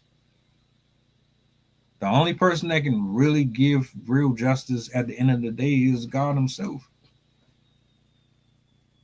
And if he decides that he's going to position people here on this earth to allow the wrongdoings to come to light, then he's going to do it. He's going to make it perfectly known and clear.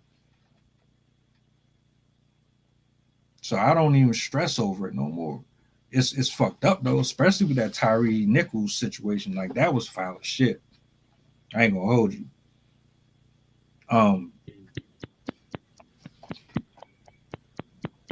Yeah, man.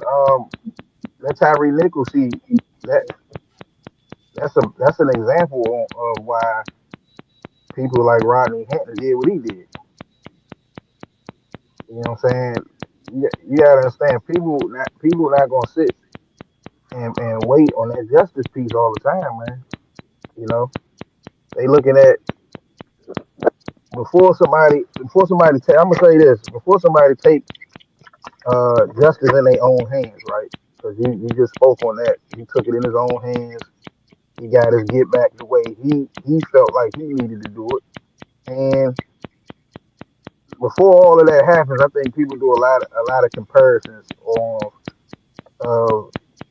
how justice is being presented, how justice is supposed to be fed and served equally to individuals. And I just want to put that on the table because ain't nobody out here just, you know, straight up retaliate for no reason. You know what I'm saying? Everybody got their own reason to do what they do, and it's just been a history of justice not being presented fairly in the system. So, with that being said, we're gonna get to the main ingredient real quick. The main ingredient is we got a trial coming up. This is probably the biggest case of the year, and it's about to get handled now. When all the evidence is put on the table, just like any other situation, when you put everything on the table, would you, sir, give Mr. Carmelo Anthony the death penalty, the life sentence? Because I think he's facing a life sentence for what happens to my man Austin Metcalf under that tent.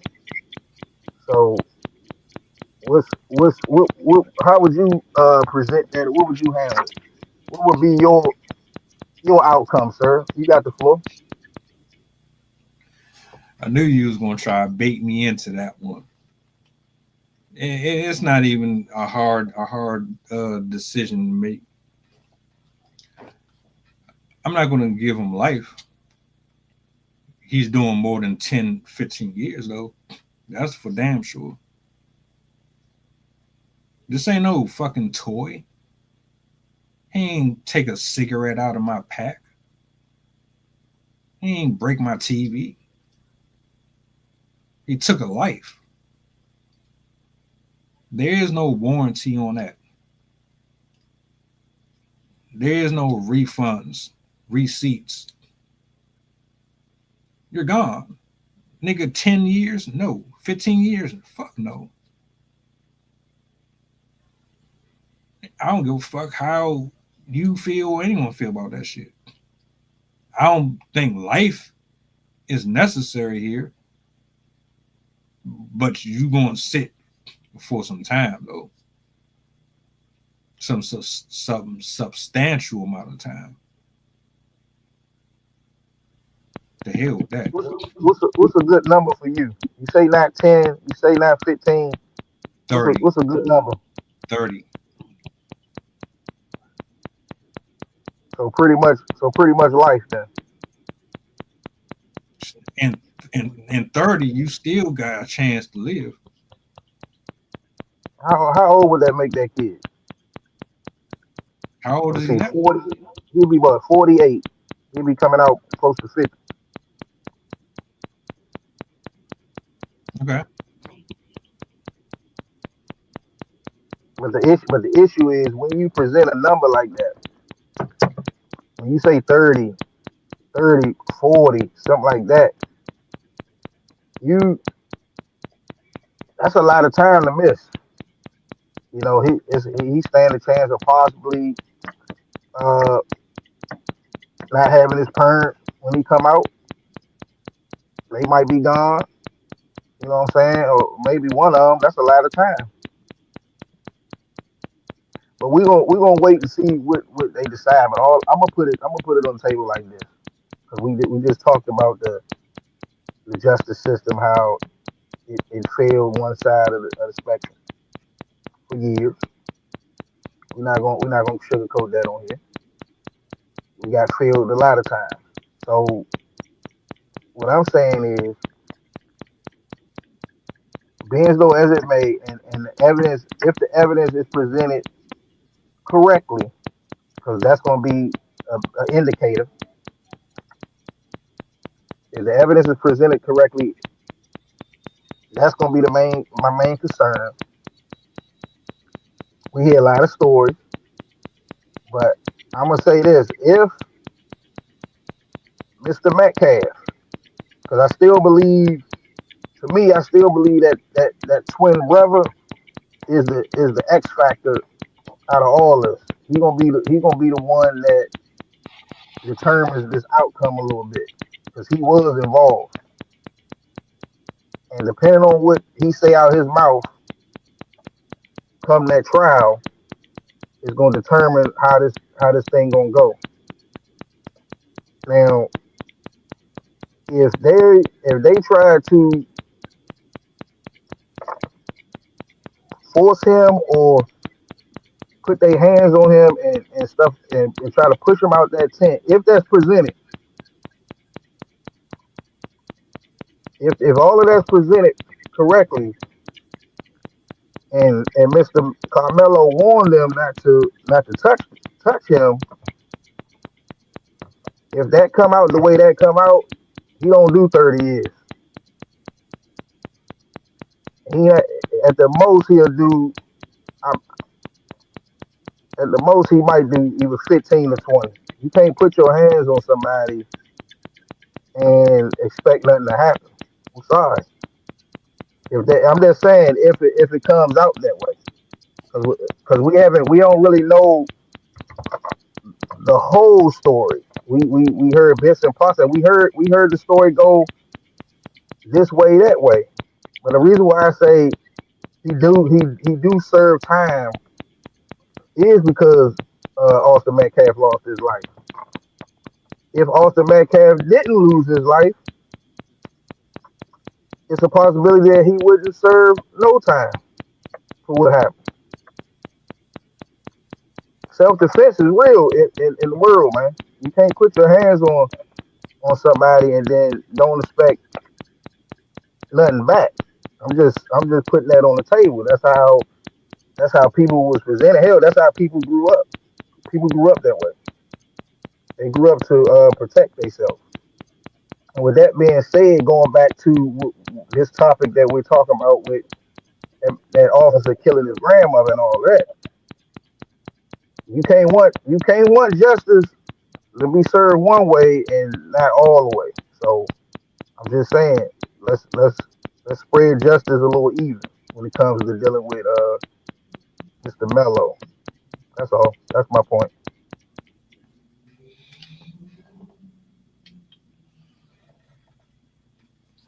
I have no sympathy for people who blatantly take the life of another person. In which this case, I don't know. One of the main issues I always had with the Carmelo Anthony story is how they've handled it.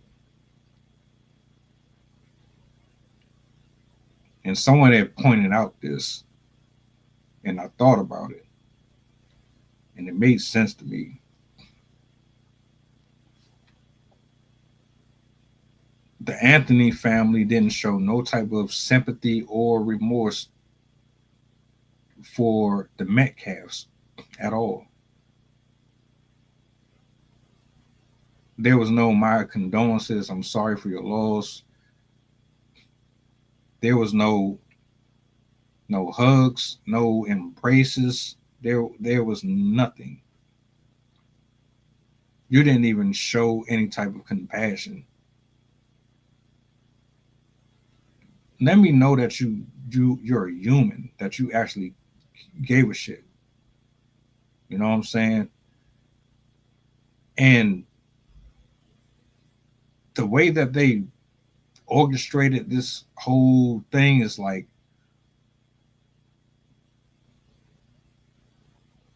it just feels so disingenuous to me. You presented this like that man was scared for his life,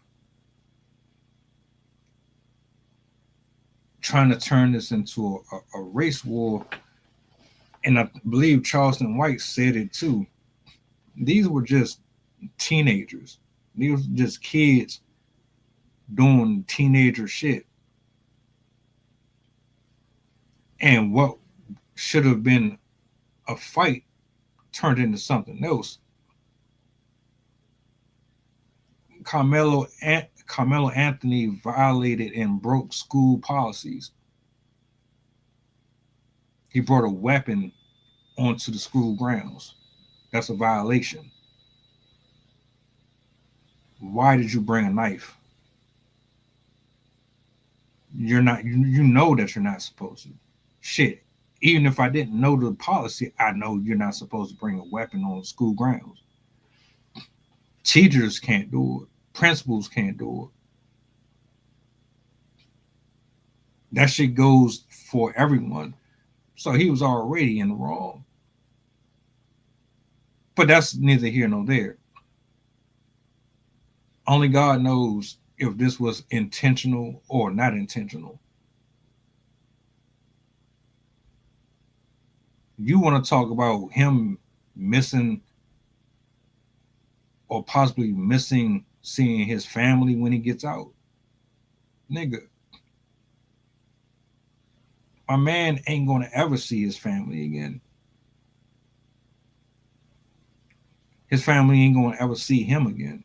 He's gone. What are you talking about? He still has a chance to get out of jail and have a life. Other kid doesn't.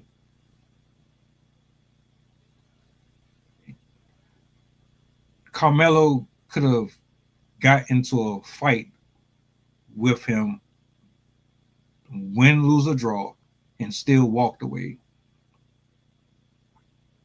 That wasn't the option he chose. Why?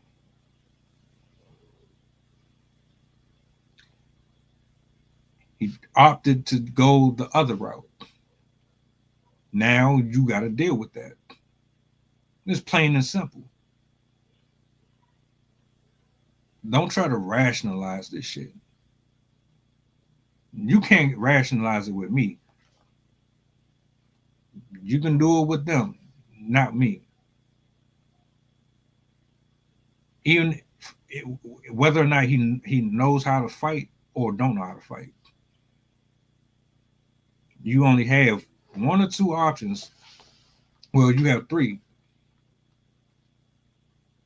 You run, you go tell an authority figure what happened.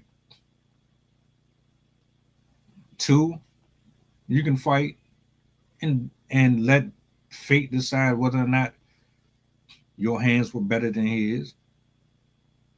But he chose option C, which was to unalive this kid. We're not going to sit here and act like he was backed into a impossible corner. You have options. You're not in a 10 by 10 cell and you can't run away. You have all the space in the world to escape the situation. You didn't do that.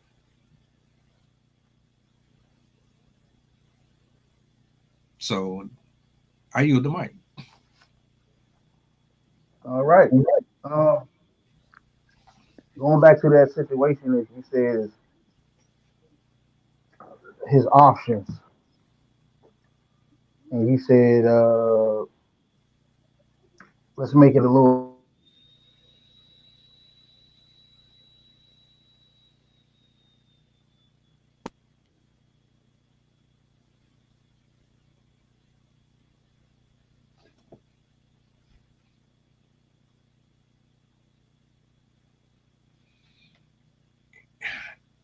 That whole Carmelo Anthony situation is unfortunate. It is. Yeah. Am I coming in? Yeah, I hear you now. Okay. All right. Now going back to the matter at hand, sir.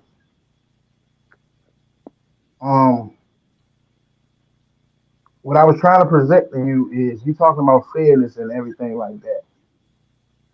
But if we go back to the situation with Mr. Tyree Nichols, I think it would have been fair that that officer that had a problem with him sleeping sleeping with his people, his ex-girlfriend. The fair thing would have been is for them to have a fade with him without that uniform on.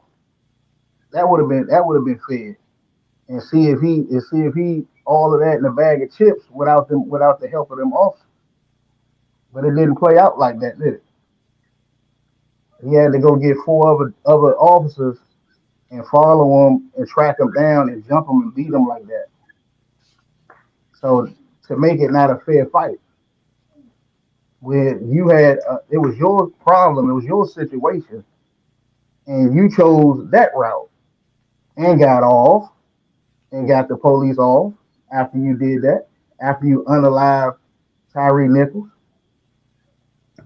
That wasn't right.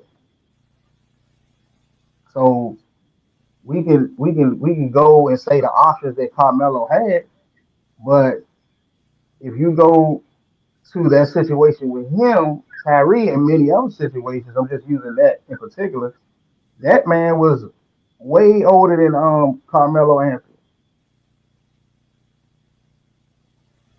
Let's keep it real. You said they teenagers, right? You can't expect him to have the maturity and all of that as the officer had with his situation. How he handled Tyree Nichols. He could have separated the job and went and approached that man at his baby mama house or something like that and said, he had a problem with him and handled it that way without the badge. Take the badge off and y'all have a fade right there. If you had a problem with Tyree Nichols that much, he could have did it that way. He didn't do it that way, and he's older, much older than Carmelo. And look how he handled Tyree. And there's been plenty of other cases where it wasn't fair. Then let's go back to Carmelo. You saying they could have did a one-on-one fade. That mean Carmelo put up his dukes, and that mean Austin Metcalf put up his dukes. And they could have settled it like young men, right? That's what you said. But what was said was, how is Carmelo gonna be and choose that option of duking it out with Austin when he got a twin brother and maybe another teammate there as well, pushing him out the tent, making it not a one-on-one, making it two-on-one, a possible 3-on-1. Now, we gonna put it on the table because we talking about it. You know our background. You know how it goes down. You know when the numbers increase. You know what that means. I got many examples of how that play out. And I can guarantee you this. Out of all examples I can say from our culture, ain't nobody going at a 2 or 3-on-1 battle with hands. There will be a weapon involved. Let's not let's not play like that. That's not how the rules was.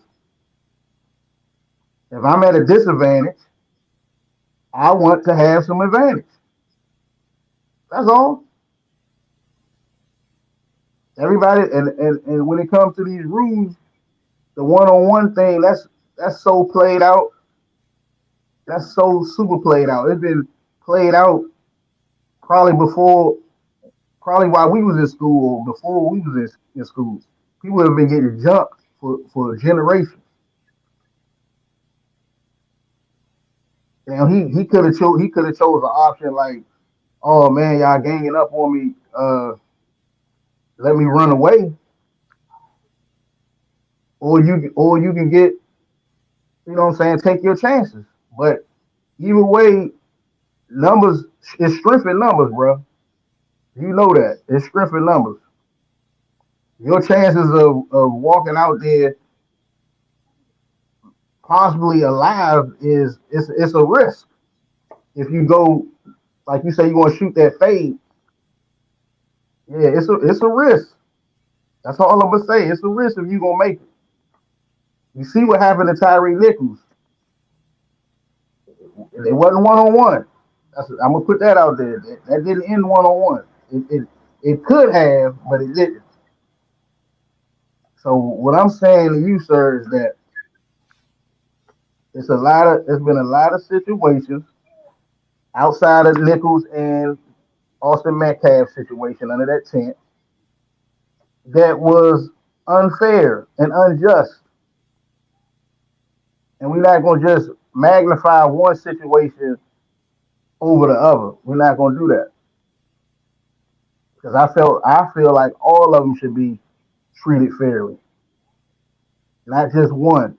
We're not gonna just look at the Metcalf tent and serve him, and then look at what happened with Tyree and Mike Brown and Trayvon Martin and all these George Floyd, and don't serve them. We're gonna like I said before, we're gonna spread it across the globe. We're gonna spread that justice like butter on bread. That's what I'm saying. We're not gonna just magnify one or the other. That's not really solving the important issue. All it is pacifying a certain group, and you still gonna be.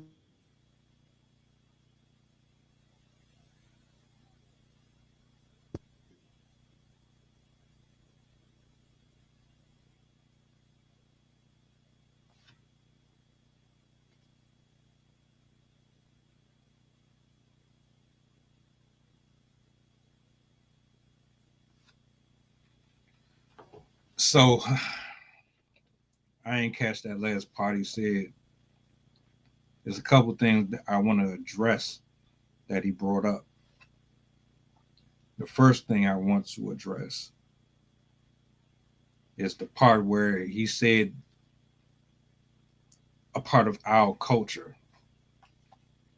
Let me make this perfectly clear. That is not my culture.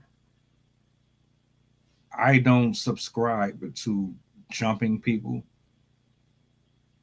I don't subscribe to gang violence. I don't subscribe to anything that involves multiple people jumping on one person. That is not my culture. You got black people and you got niggas. That's the nigga culture. Let's make this perfectly clear. I am not a nigga. I am a African American male. We do not operate the same, sir. The culture you're referring to is responsible for nothing but death, prison, and inconsistency. The culture you're speaking on is spiritually deprived. The culture you're speaking on does not have the aptitude for properly communicating. The culture you're speaking on is one that has black women hating black men and black men going against black women or leaving black women because of this, that, and third. I don't pretend to be something I'm not. That's not me. That's not my culture. And the fact that you would even associate that with black men and women is insulting as far as I'm concerned. And this is why I say that. Wait, hold on. What are you referring to? When you said it, when you said the being backed into a corner, so you got to use a weapon to defend yourself, is a part of the culture. That's what I'm referring to. That's I don't own. No, I let you. no, I no, let. let me. No, I'm gonna just say this to you, because I don't want to, I want to make sure everybody hear this and get it clear. So you saying that was not the culture? That was not how the script played out? You mean tell me if two or three people approach you, you're going to shoot the fade? Yes or no? First of all, you cut me off. I'm not answering your question. You cut me off. I didn't cut you off when you were talking. Okay, So okay, that's what I thought. let me get back to what I was saying. That is not my culture. That is nigga culture.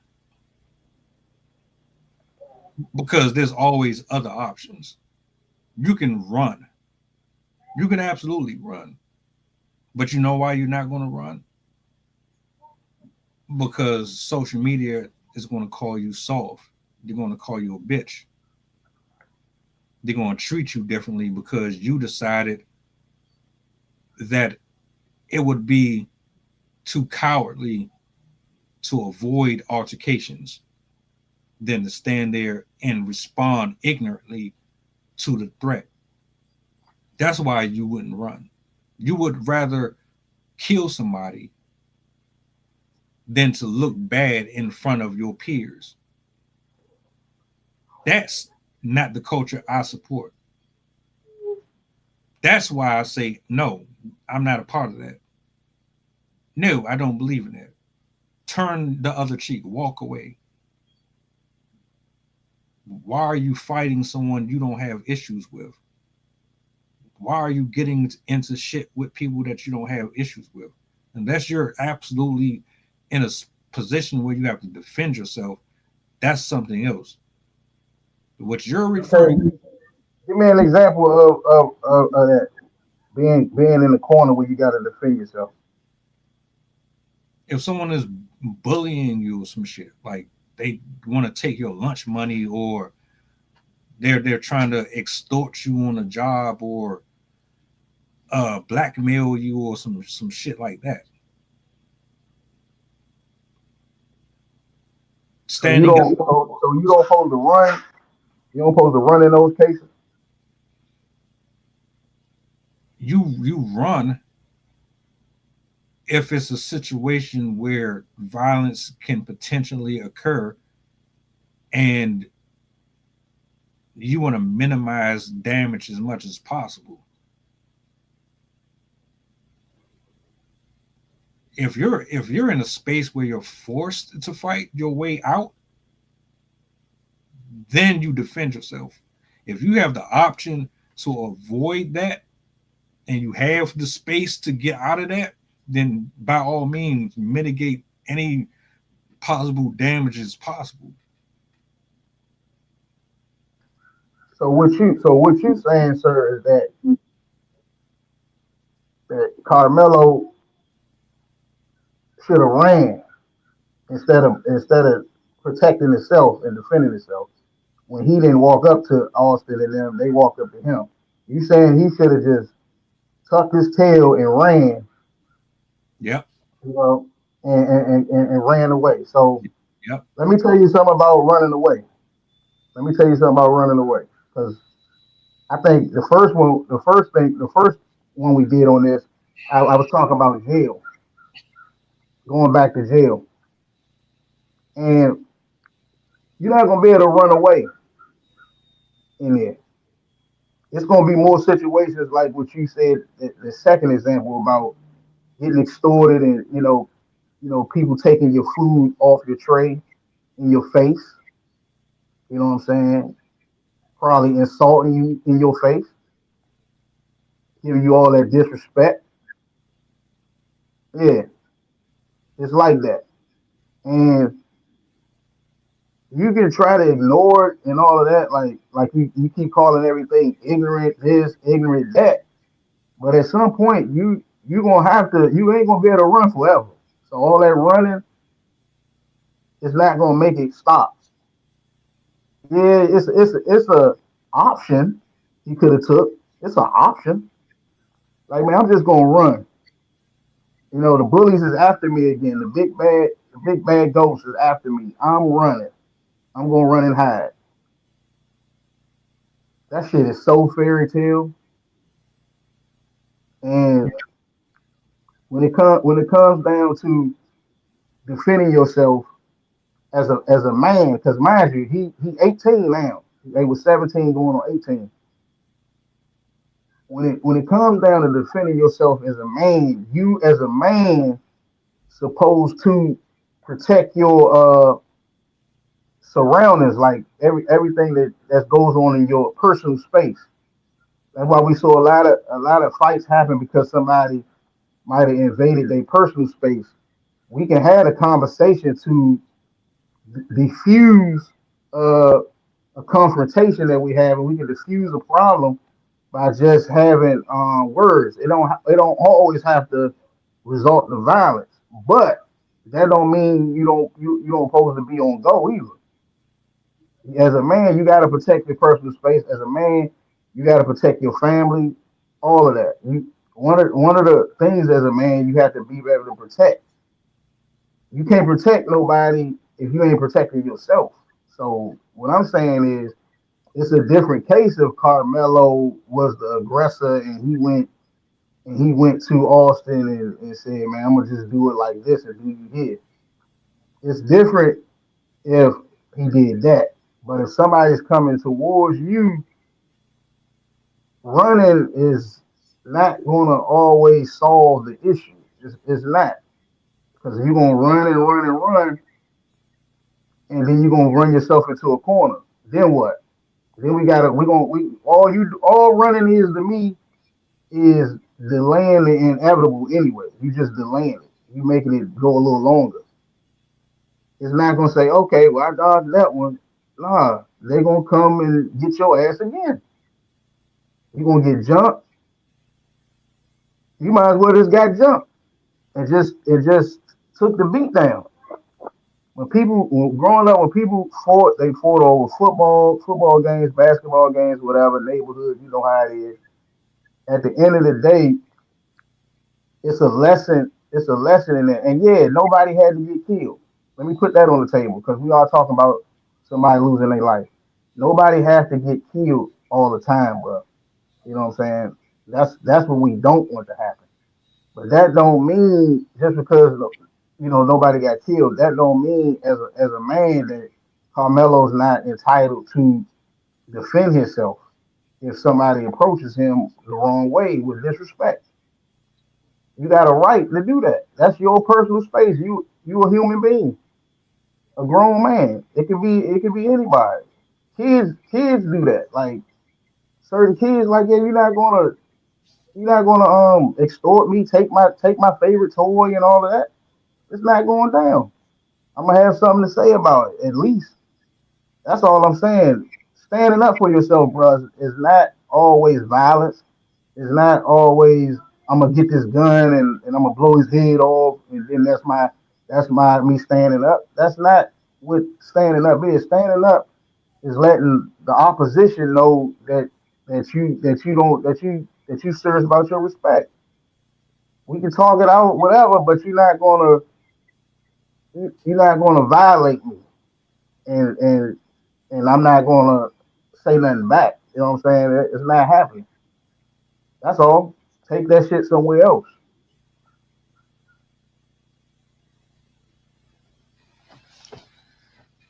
Before I was rudely interrupted, I was saying that I do not support, nor do I acknowledge the culture that you try to put on all black people. There's a couple things that I'm going to address here. And I would like to believe that you would honor my request for silence as I articulate myself for the public so that I can really get you to understand exactly where I'm coming from for my thinking pieces.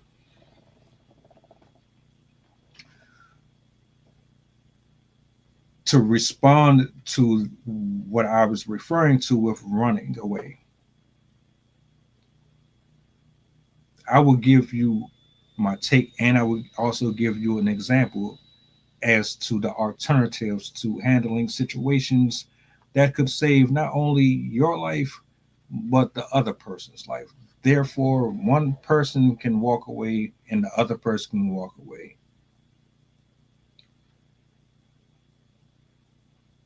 Carmelo and Mr. Metcalf had the opportunity to hash out any indifferences that they may have had through the scuffle, through him exiting the threat that was there, running away.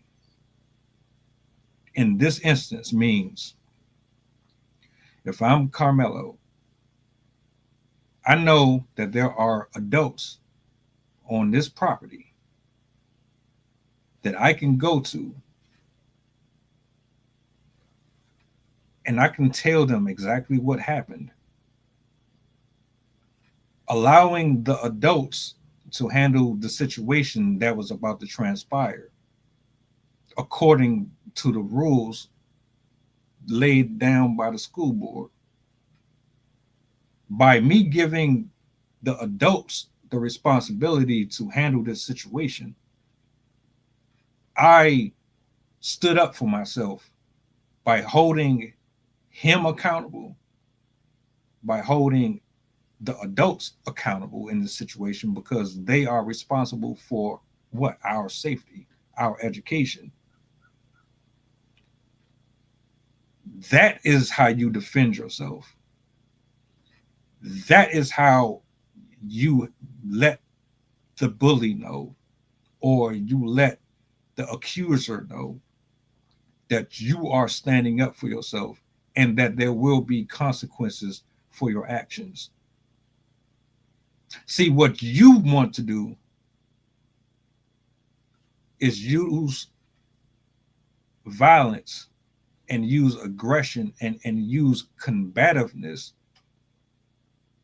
and conflate it with morality and blend it in with a sense of this is your identity if you do not do it this way or do it that way. Look at what that got him.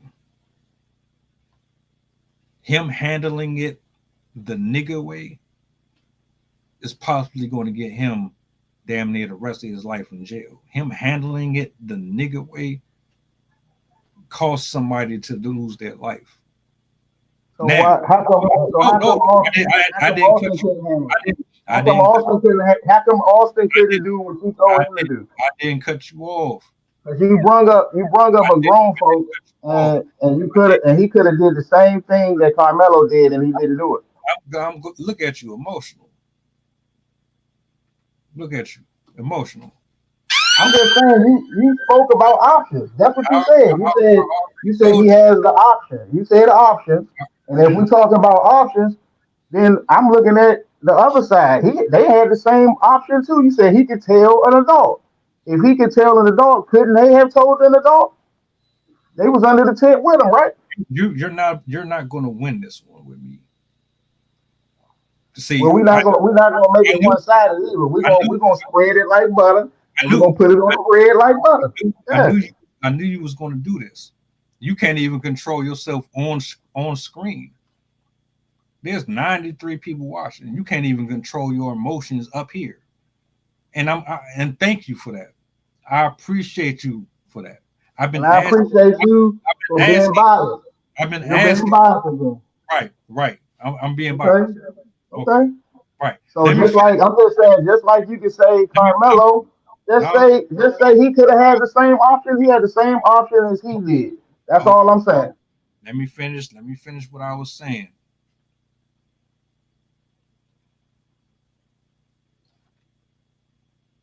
Metcalf was the aggressor, allegedly. If he's the bully, like everybody is saying he is,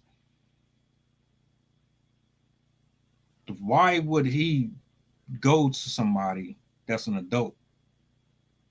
Bullies don't operate the same way that a level-headed person operates.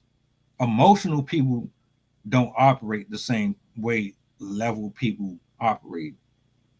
Notice how you cut me off 3 times in the last 15, 20 minutes. I never interrupted you one time. Y'all can rewind it. Rewind the tapes. I never cut him off at once, but he cut me off 3 times as I was speaking. Emotional people can't control themselves. I don't look for the bully or the dickhead or the asshole or the bitter woman to control themselves. I expect them to be irrational. I expect them to be loud. I expect them to want to be seen. I expect them to want to win the race, win the argument. I expect people who don't know how to control their feelings to act exactly just like that. They always show themselves every single time. No, Metcalf is not going to go to an adult. He's a bully. His brother could have did it. But you're go ahead. Do you follow where I'm going? His brother is going to ride for his family. Why would he be in a space to go tell the authorities on his brother? He's not going to do that. You know that. You're not going to go tell on your brother. You're not going to. I said an adult, sir.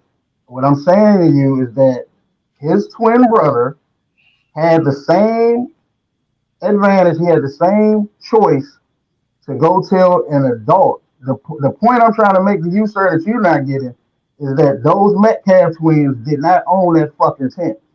That's what I'm trying to tell you. They didn't own the tent. Carmelo told him he's not moving. Why the fuck could they have told an adult and then they can go to Carmelo and make a move? Why didn't they do that? Why didn't one of them do that? That's my point. You still ain't listening. You hear me so you can respond. You're not listening though. And this is why black people always end up dead or in jail. Exactly why. And people be thinking black people, anybody can go. People think I be tripping when I say shit like this. Anybody who's emotional or don't know how to control themselves end up in this situation. Let me put it that way. But see, what you tried to do is turn this into a black and white thing. And this is why I'm going to address my next point. It's too late for that. It's already on that stage. Hold on. You tried to use the Tyree Nichols situation here. Those are all black officers, sir. All black. It was other situations. I named other people. But you brought them up. Those are grown ass men simping over a fucking woman who pretty much was a hoe anyway. That same woman that they beat the shit out of him over and killed them is the same woman that's out here fucking somebody else right now. Y'all crashed out over her. Grown ass, weak ass, soft ass, emotional ass men who don't know how to take an L and move on and find someone who is for them. Adults who's supposed to know how to, especially police officers, nigga, y'all trained. Y'all supposed to know how to de-escalate situations. Y'all go through training and classes and courses and jump through tires and climb shit. Y'all go through all of this specifically so that when you go out here into the street, you know how to handle people who are irrationally moving and operating out here in the world. You're supposed to be the ones that are ambassadors for peace, but your weak ass is so emotionally distraught over her sucking somebody else's dick that you killed a black man, by the way, over some shit that he didn't have no control over. My nigga, she opened her legs up to him because she wanted to. The fuck is wrong with you? And you bring them up. Why? Why do you bring them up? Adults act just like children. I said this once, I say it again. People who are in a position of power always abuse it. Don't matter who you are. You can be a bully. You can be a fucking cafeteria worker. You can be a custodian. Hell, you can be a flight attendant. People in positions of power always tend to abuse it. There are too many cases where adults show that they do not deserve to be in roles of responsibility over anybody. Them officers did not deserve to be police. They could have did the same thing that Metcalf or Carmelo did. If they really felt some type of way about the girl choosing him over, they could have broke it off with her. They could have just left her alone. They could have ended that shit. Why didn't you? Because you were in your feelings that she didn't want you no more, and because she was giving the box up to somebody else. We're not going to just put this on children. Adults act just like them. The adult life is high school. You work around people who treat work like high school. You work around adults who act like they're still in high school. Everybody does. So as far as I'm concerned, miss me with the culture shit.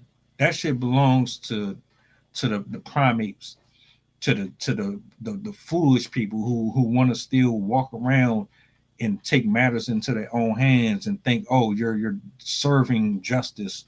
No, you're not serving justice. All you're doing is putting a stigma on people that a lot of us we're sick and tired of it. Nah, you're not about to sit up here and tag me with some shit that I don't go around here spray painting buildings and leaving crack needles and pipes, and I don't do that shit. I'm not sitting out here trying to rob people and no, you're not about to put that shit on all black people.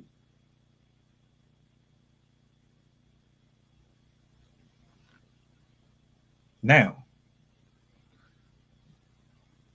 again, let justice have its day. If the brother, first of all, there's no way to 100% prove whether or not this was intentional or whatever the case may be. We can only gauge this the best way we know how and let them do what they're going to do. But going back to the Derrick Grove situation, the government is just fucked. And I said this, justice might not come when you want it to. That shit may never come while you're still breathing. You might be heartbroken. You might have, it might be today, it might be next year. You just can't predict that shit. It's out of your control.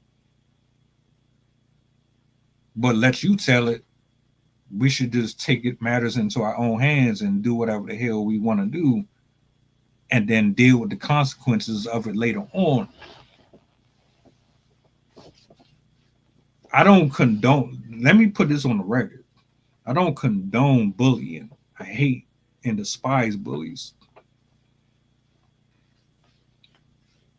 But I'm not going to advocate or try to sit up here and rationalize this young man losing his life. Take your ass whooping or go and tell somebody about it. The reason why, I'm going to say this and then I'm going to give it back to you. The reason why the pen is more powerful than the sword,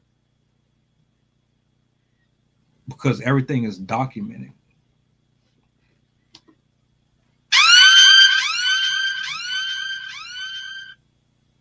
Everything was on record.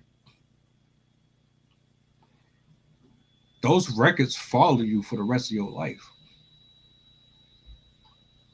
On your job, in your relationships, in your partnerships, in anything that you do. That shit will always be there with you. So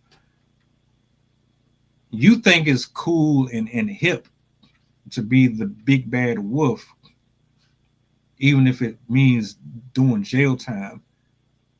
I think is retarded, and I think you're a fucking fool to sacrifice your freedom, your scholarships, the potential you have to be a great athlete or whatever you choose to be, so you can prove yourself to a fucking culture that is destitute.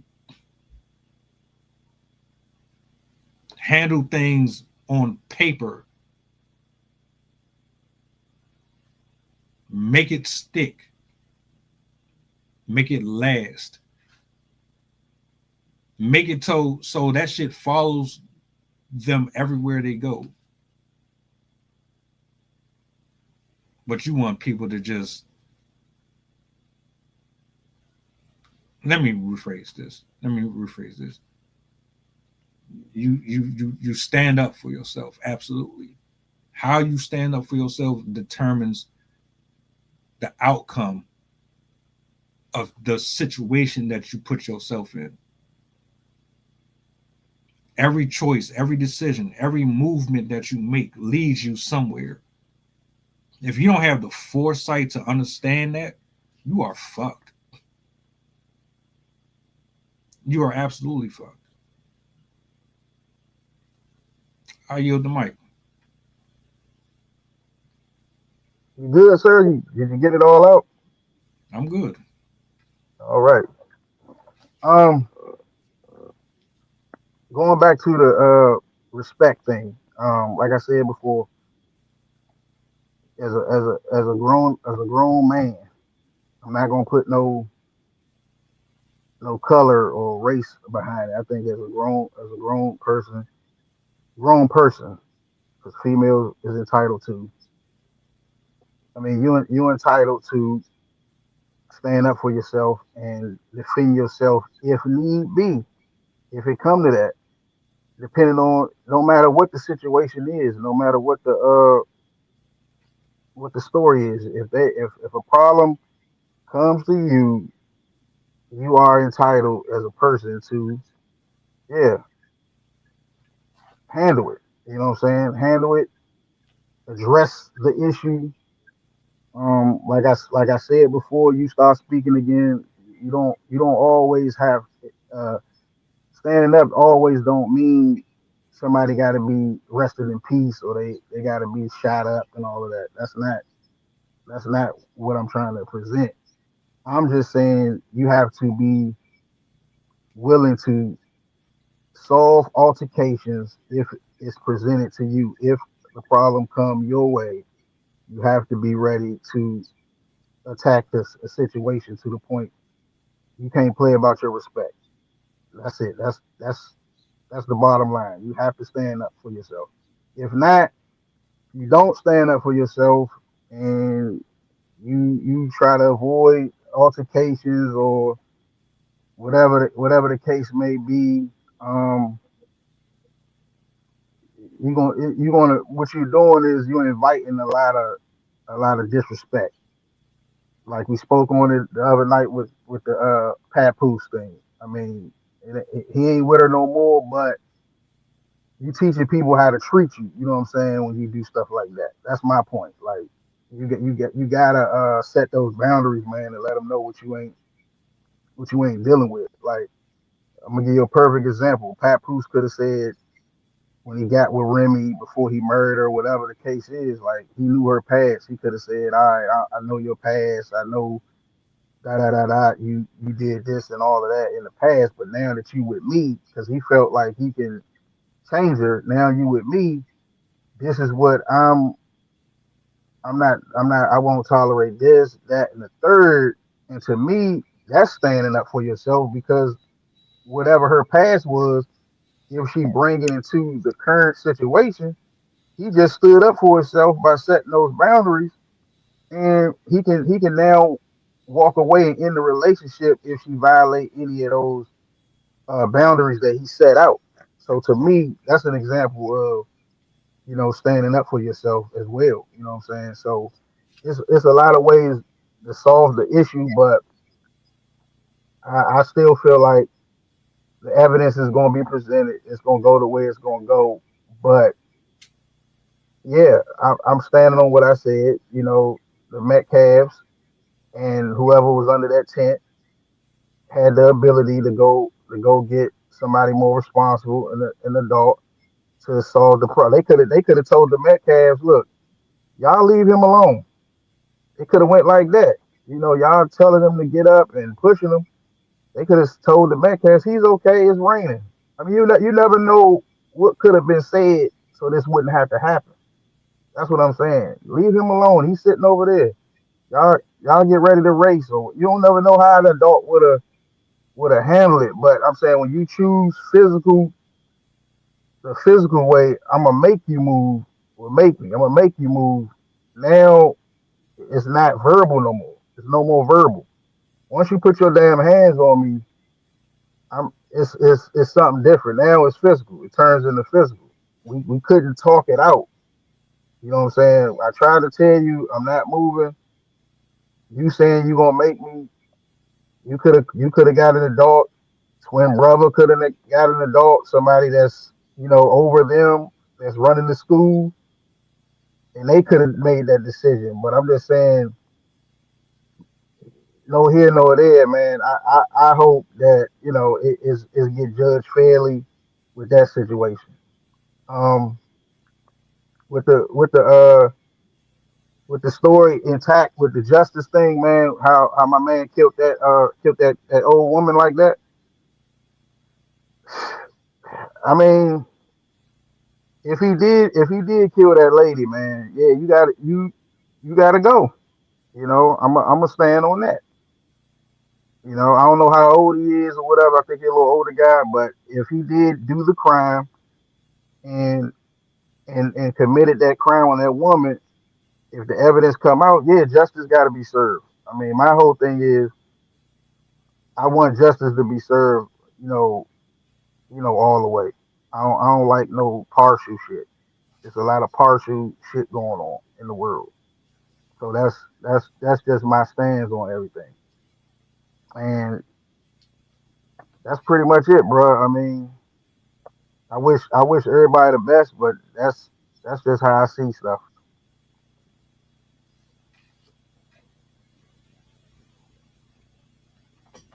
We have, the beautiful thing about this is y'all get to always see a variation of different opinions and points of views on scenarios like this. And like, it's unfortunate that people lose their life in the process for these conversations to be had. I'm all for innocent until proven otherwise. The justice system is flawed, is always going to be flawed. My mission: obliterate these ignorant ideals that teach men, women, and children and teenagers that there are certain things that you are supposed to follow to lead you to vindication, success,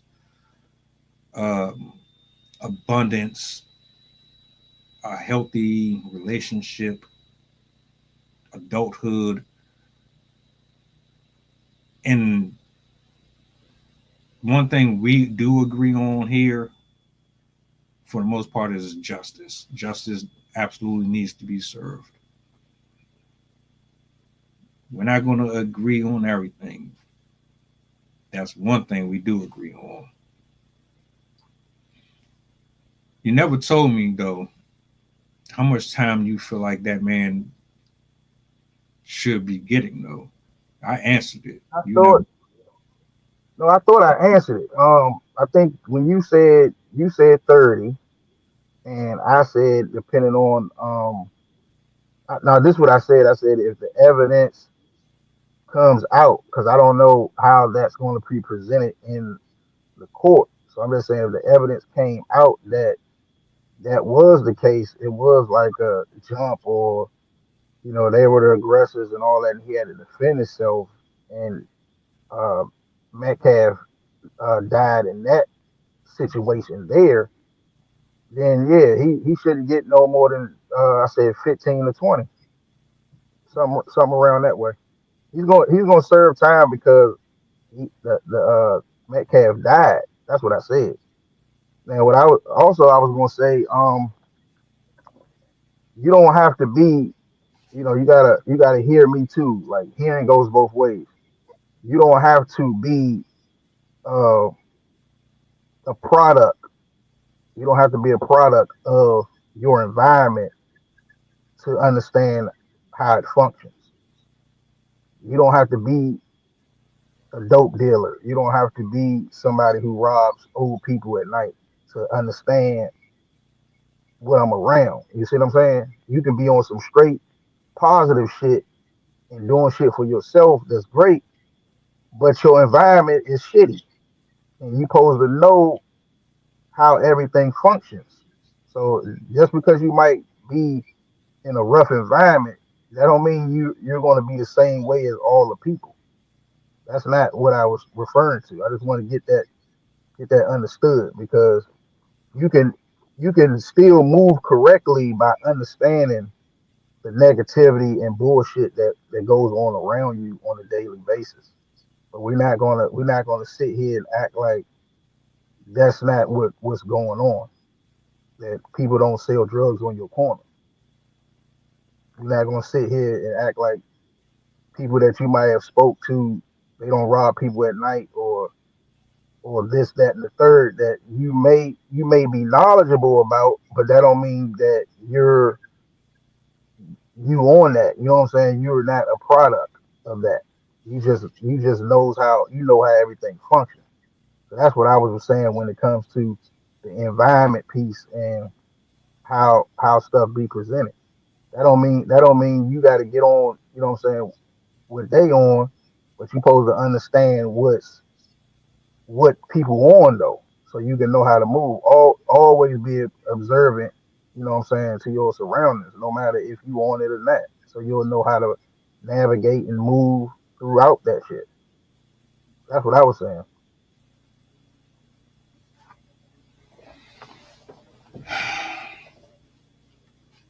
All the best for everybody that's involved in the Metcalf Anthony case. Justice for the airman who lost his life to that deputy. I haven't heard anything yet on the twins that allegedly drowned, or the ones that had the suicide murder situation. I haven't heard too much on that. My thoughts and prayers go out to all of the families, everybody involved in those. It's just sad, man. Maturity doesn't really favor one age or another, man. You can be 60 years old and still act like a child. You can, and you can be 10 years old and still have more common sense than an adult.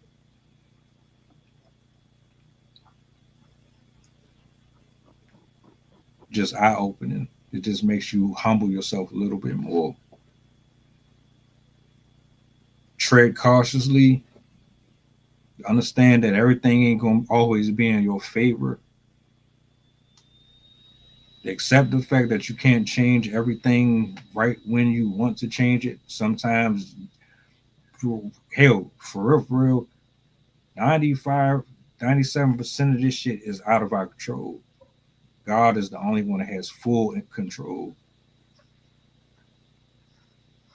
Some of these things we need to let go and then get out of our heart and allow time to deal with it. You know, there's nothing weak about taking a different road to handle a situation.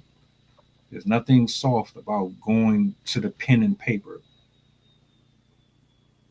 You don't need to prove yourself to every single body and every soul that confronts you. There are other ways to deal with situations.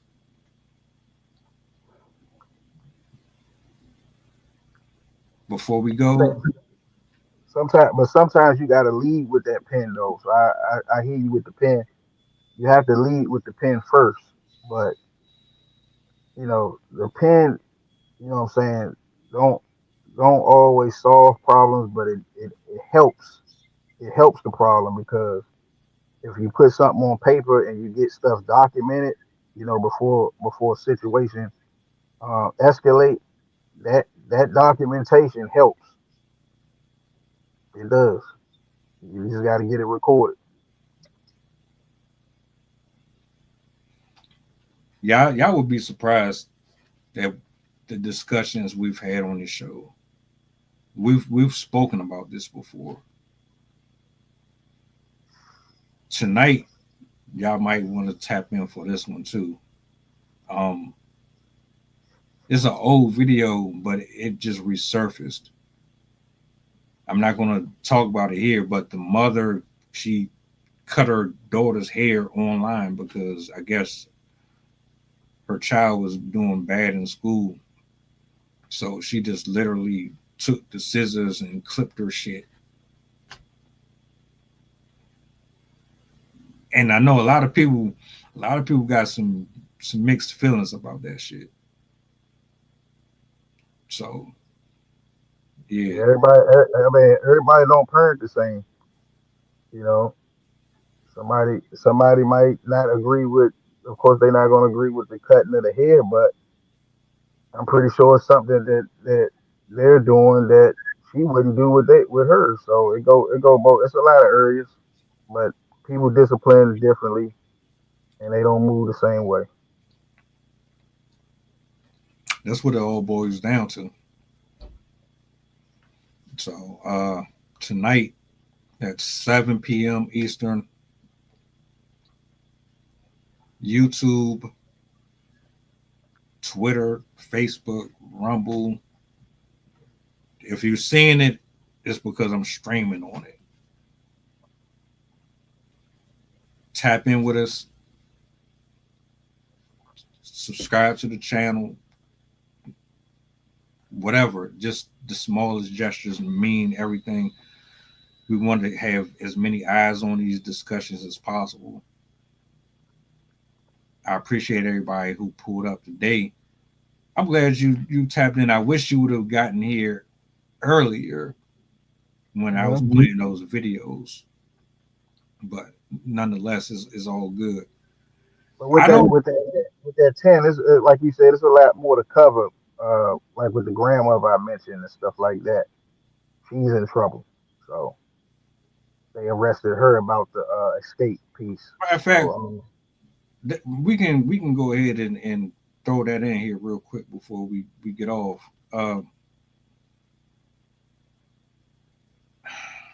How do you feel? How do you feel about that? I mean, it's a shame. I mean, she's an old woman. She's an older woman. She's assisting in the escape of these prisoners, and it was found out that what I'm saying, she was an accomplice, pretty much. If you assisted in the crime, man, the free inmate, that's wrong. You filed for that. You know what I'm saying? They brung her into custody. From what I seen, I can't really touch on it too much, but from what I seen, they did bring grandma into custody, and I don't know how she gonna be looking with her timepiece, but they proved that she was a part of this crime that she did. So I don't know if it was like a bribe or they was telling her she was gonna get a reward for doing this. All that might come out later, but yeah, that's still bad. read a comment on Twitter a few minutes ago. My man's shout out to him because he was like, they'd find any way to lock up a black person. I said it early in the stream, and I've said it on a number of occasions. I'm gonna close out with just this. If you are the cause of somebody's pain, if you've done anything illegal out here on the street, your ass need to be in jail. I don't care who you is. I don't care what color you are. I don't give a shit about none of that. Why? Because I want my people to be safe. And if you're not making them safe, then you shouldn't be free. That's just how I feel about it.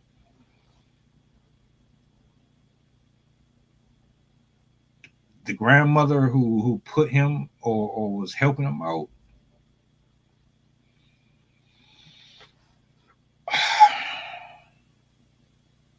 you shouldn't have did that. I know it's not going to be popular to a lot of people. You shouldn't have did that shit. Let's say your grandchild kills somebody while he's on the run.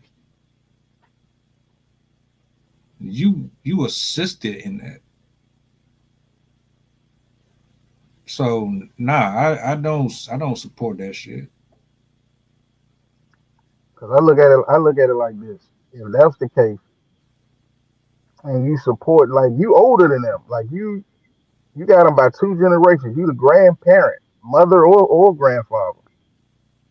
If you get to the point where your grandson, granddaughter is in a serious felony crime situation and they can be facing, oh, let's just go ahead and give it to it, life without parole. At that stage there, you have to accept failure. You have to. It's hard. It's hard to accept that you failed.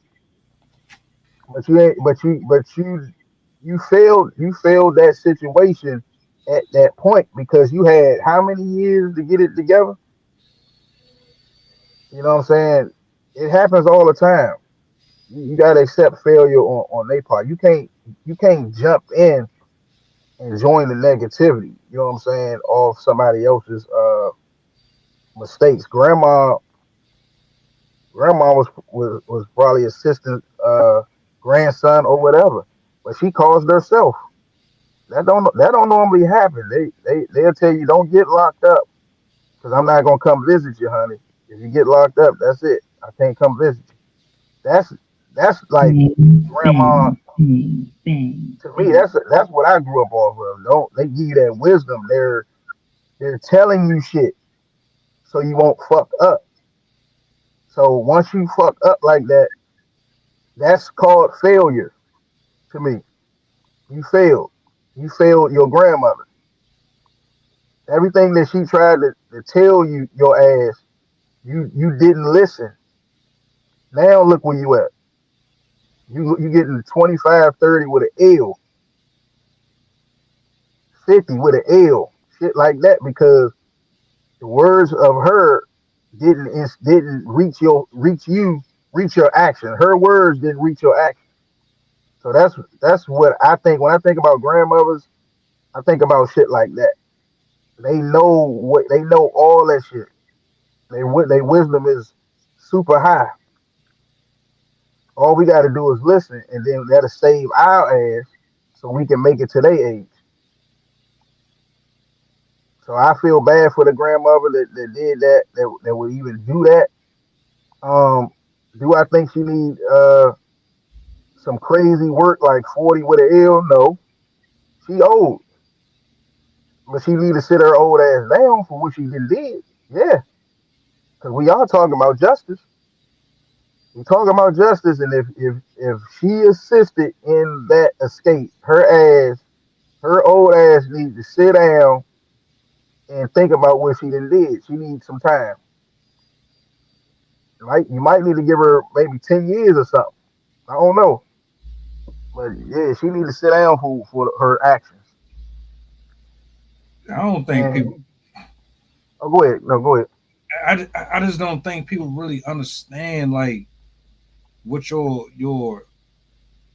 feelings and your irrationality. I don't think you know what that shit does and how it affects other people. Did you see Spider Man? Did you watch Spider Man? Yeah, it's a lot. It's a lot of different series and different ones on Spider Man. But yeah, I seen Spider The Man the very, movie, the very first one, the original. the movie. Yeah. Yeah, I saw the first one. All right. So here's a scenario I want to play out. In the first Spider Man, right? Peter Parker is trying to figure out how to make money so he can do his thing. He develops these powers and he creates a costume, right? So he signs up for this little wrestling thing. Remember, Macho Man was the one that was the champion in the cage and shit. Yeah, I remember that now. Yep. So he was supposed to survive with Macho Man in the joint for like 3 minutes or some shit. He beat Macho Man. The prize money was like $5,000 or something. The owner screwed Spider Man over, said that's not my problem. Peter Parker is about to get on the elevator after only getting like $50. The guy screwed him. The robber gets off the elevator as he's about to get on. The robber goes, rob the owner, runs back to the elevator. The owner's looking at Peter Parker like, you help me out. And Peter like, nigga, please, this ain't my problem. Like you said to me. Call Spider Man. Yeah, so Spider-Man lets the robber go, but what Peter Parker didn't realize is the same guy he let go is the one who killed Uncle Ben. So you just let him rob him because you were mad that you didn't get your money, but that same person who robbed him killed your uncle. Now you feel stupid. The reason why I brought that up is because a lot of us do the same shit. You don't even understand the play, how that shit gets set up. All it takes is you to be emotional. All it takes is you to be petty. All it takes is you to play tit for tat. All it takes is for you to honor a stupid ass code or to be vengeful or spiteful. And then you get this situation. And then later on, 10 years from now, you sitting in your rocking chair or somewhere just like, damn, I could have did all this shit different. That's why I don't honor a lot of the stupid shit that people be talking about. That culture shit. Nah. Nah. So yeah, nah, grandma. Nah, I'm good on that. I'm good on that. Yeah, Grandma gonna have to sit down, man. But what we got to get to as a nation, man. We have to, with these situations that we've been talking about, we have to stop. Um, we gotta stop making it a black and white race thing, and we just need to stick to the right thing. Like it's a wrong and right thing. If you're wrong, you're wrong. You right, you right. And we gotta live with those results and not move the needle, move the goalposts like how it played out with the Tyree. You know, you moving the goalposts here and there to benefit who you like. So That's what needs to change. And it is Memorial Day, you know. You know what I'm saying? It's a holiday today. You know, I see you got your hoodie. You see what I'm saying? You representing. You know what I'm saying? You got the flag on there. You fought some wars. Maybe not the military, but we all fought our wars. You see what I'm saying? So it's about enjoying the holiday, man. And we gotta really emphasize that word justice, man, because justice, you know, is for all people. It's not just for who you like. You know what I'm saying? So that's when you talk about these situations, these stories that keep coming up, this one, that one, and the third, you find out that justice is not served equally. It's served differently. You know, and that's what when we do the comparison, that's what we normally come out with. It don't feel like we might say, well, dang, that person really got, you know, I'm happy with that verdict right there. Then you come out and you know, with the Tyree, like, hey, that's confusing. The goalpost got moved. So that's all. That's the thing about the justice. Let's make it all right. Let's have a good feeling in all cases, not just some. All. Happy Memorial Day. Real spill.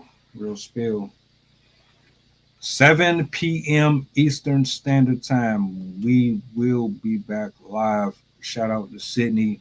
Shout out to Rob International. Shout out to you, sir, for pulling up, and everybody that's watching. If I don't see you guys later on, you have a great Memorial Day. Be safe. Enjoy your loved ones. And tap in with me, man. We locked in. We constantly up here at it. You know what I mean? But we're about to get up out of here. I'll see some of y'all later. If I don't, God bless. The live machine. Check out that barbecue. Let's eat.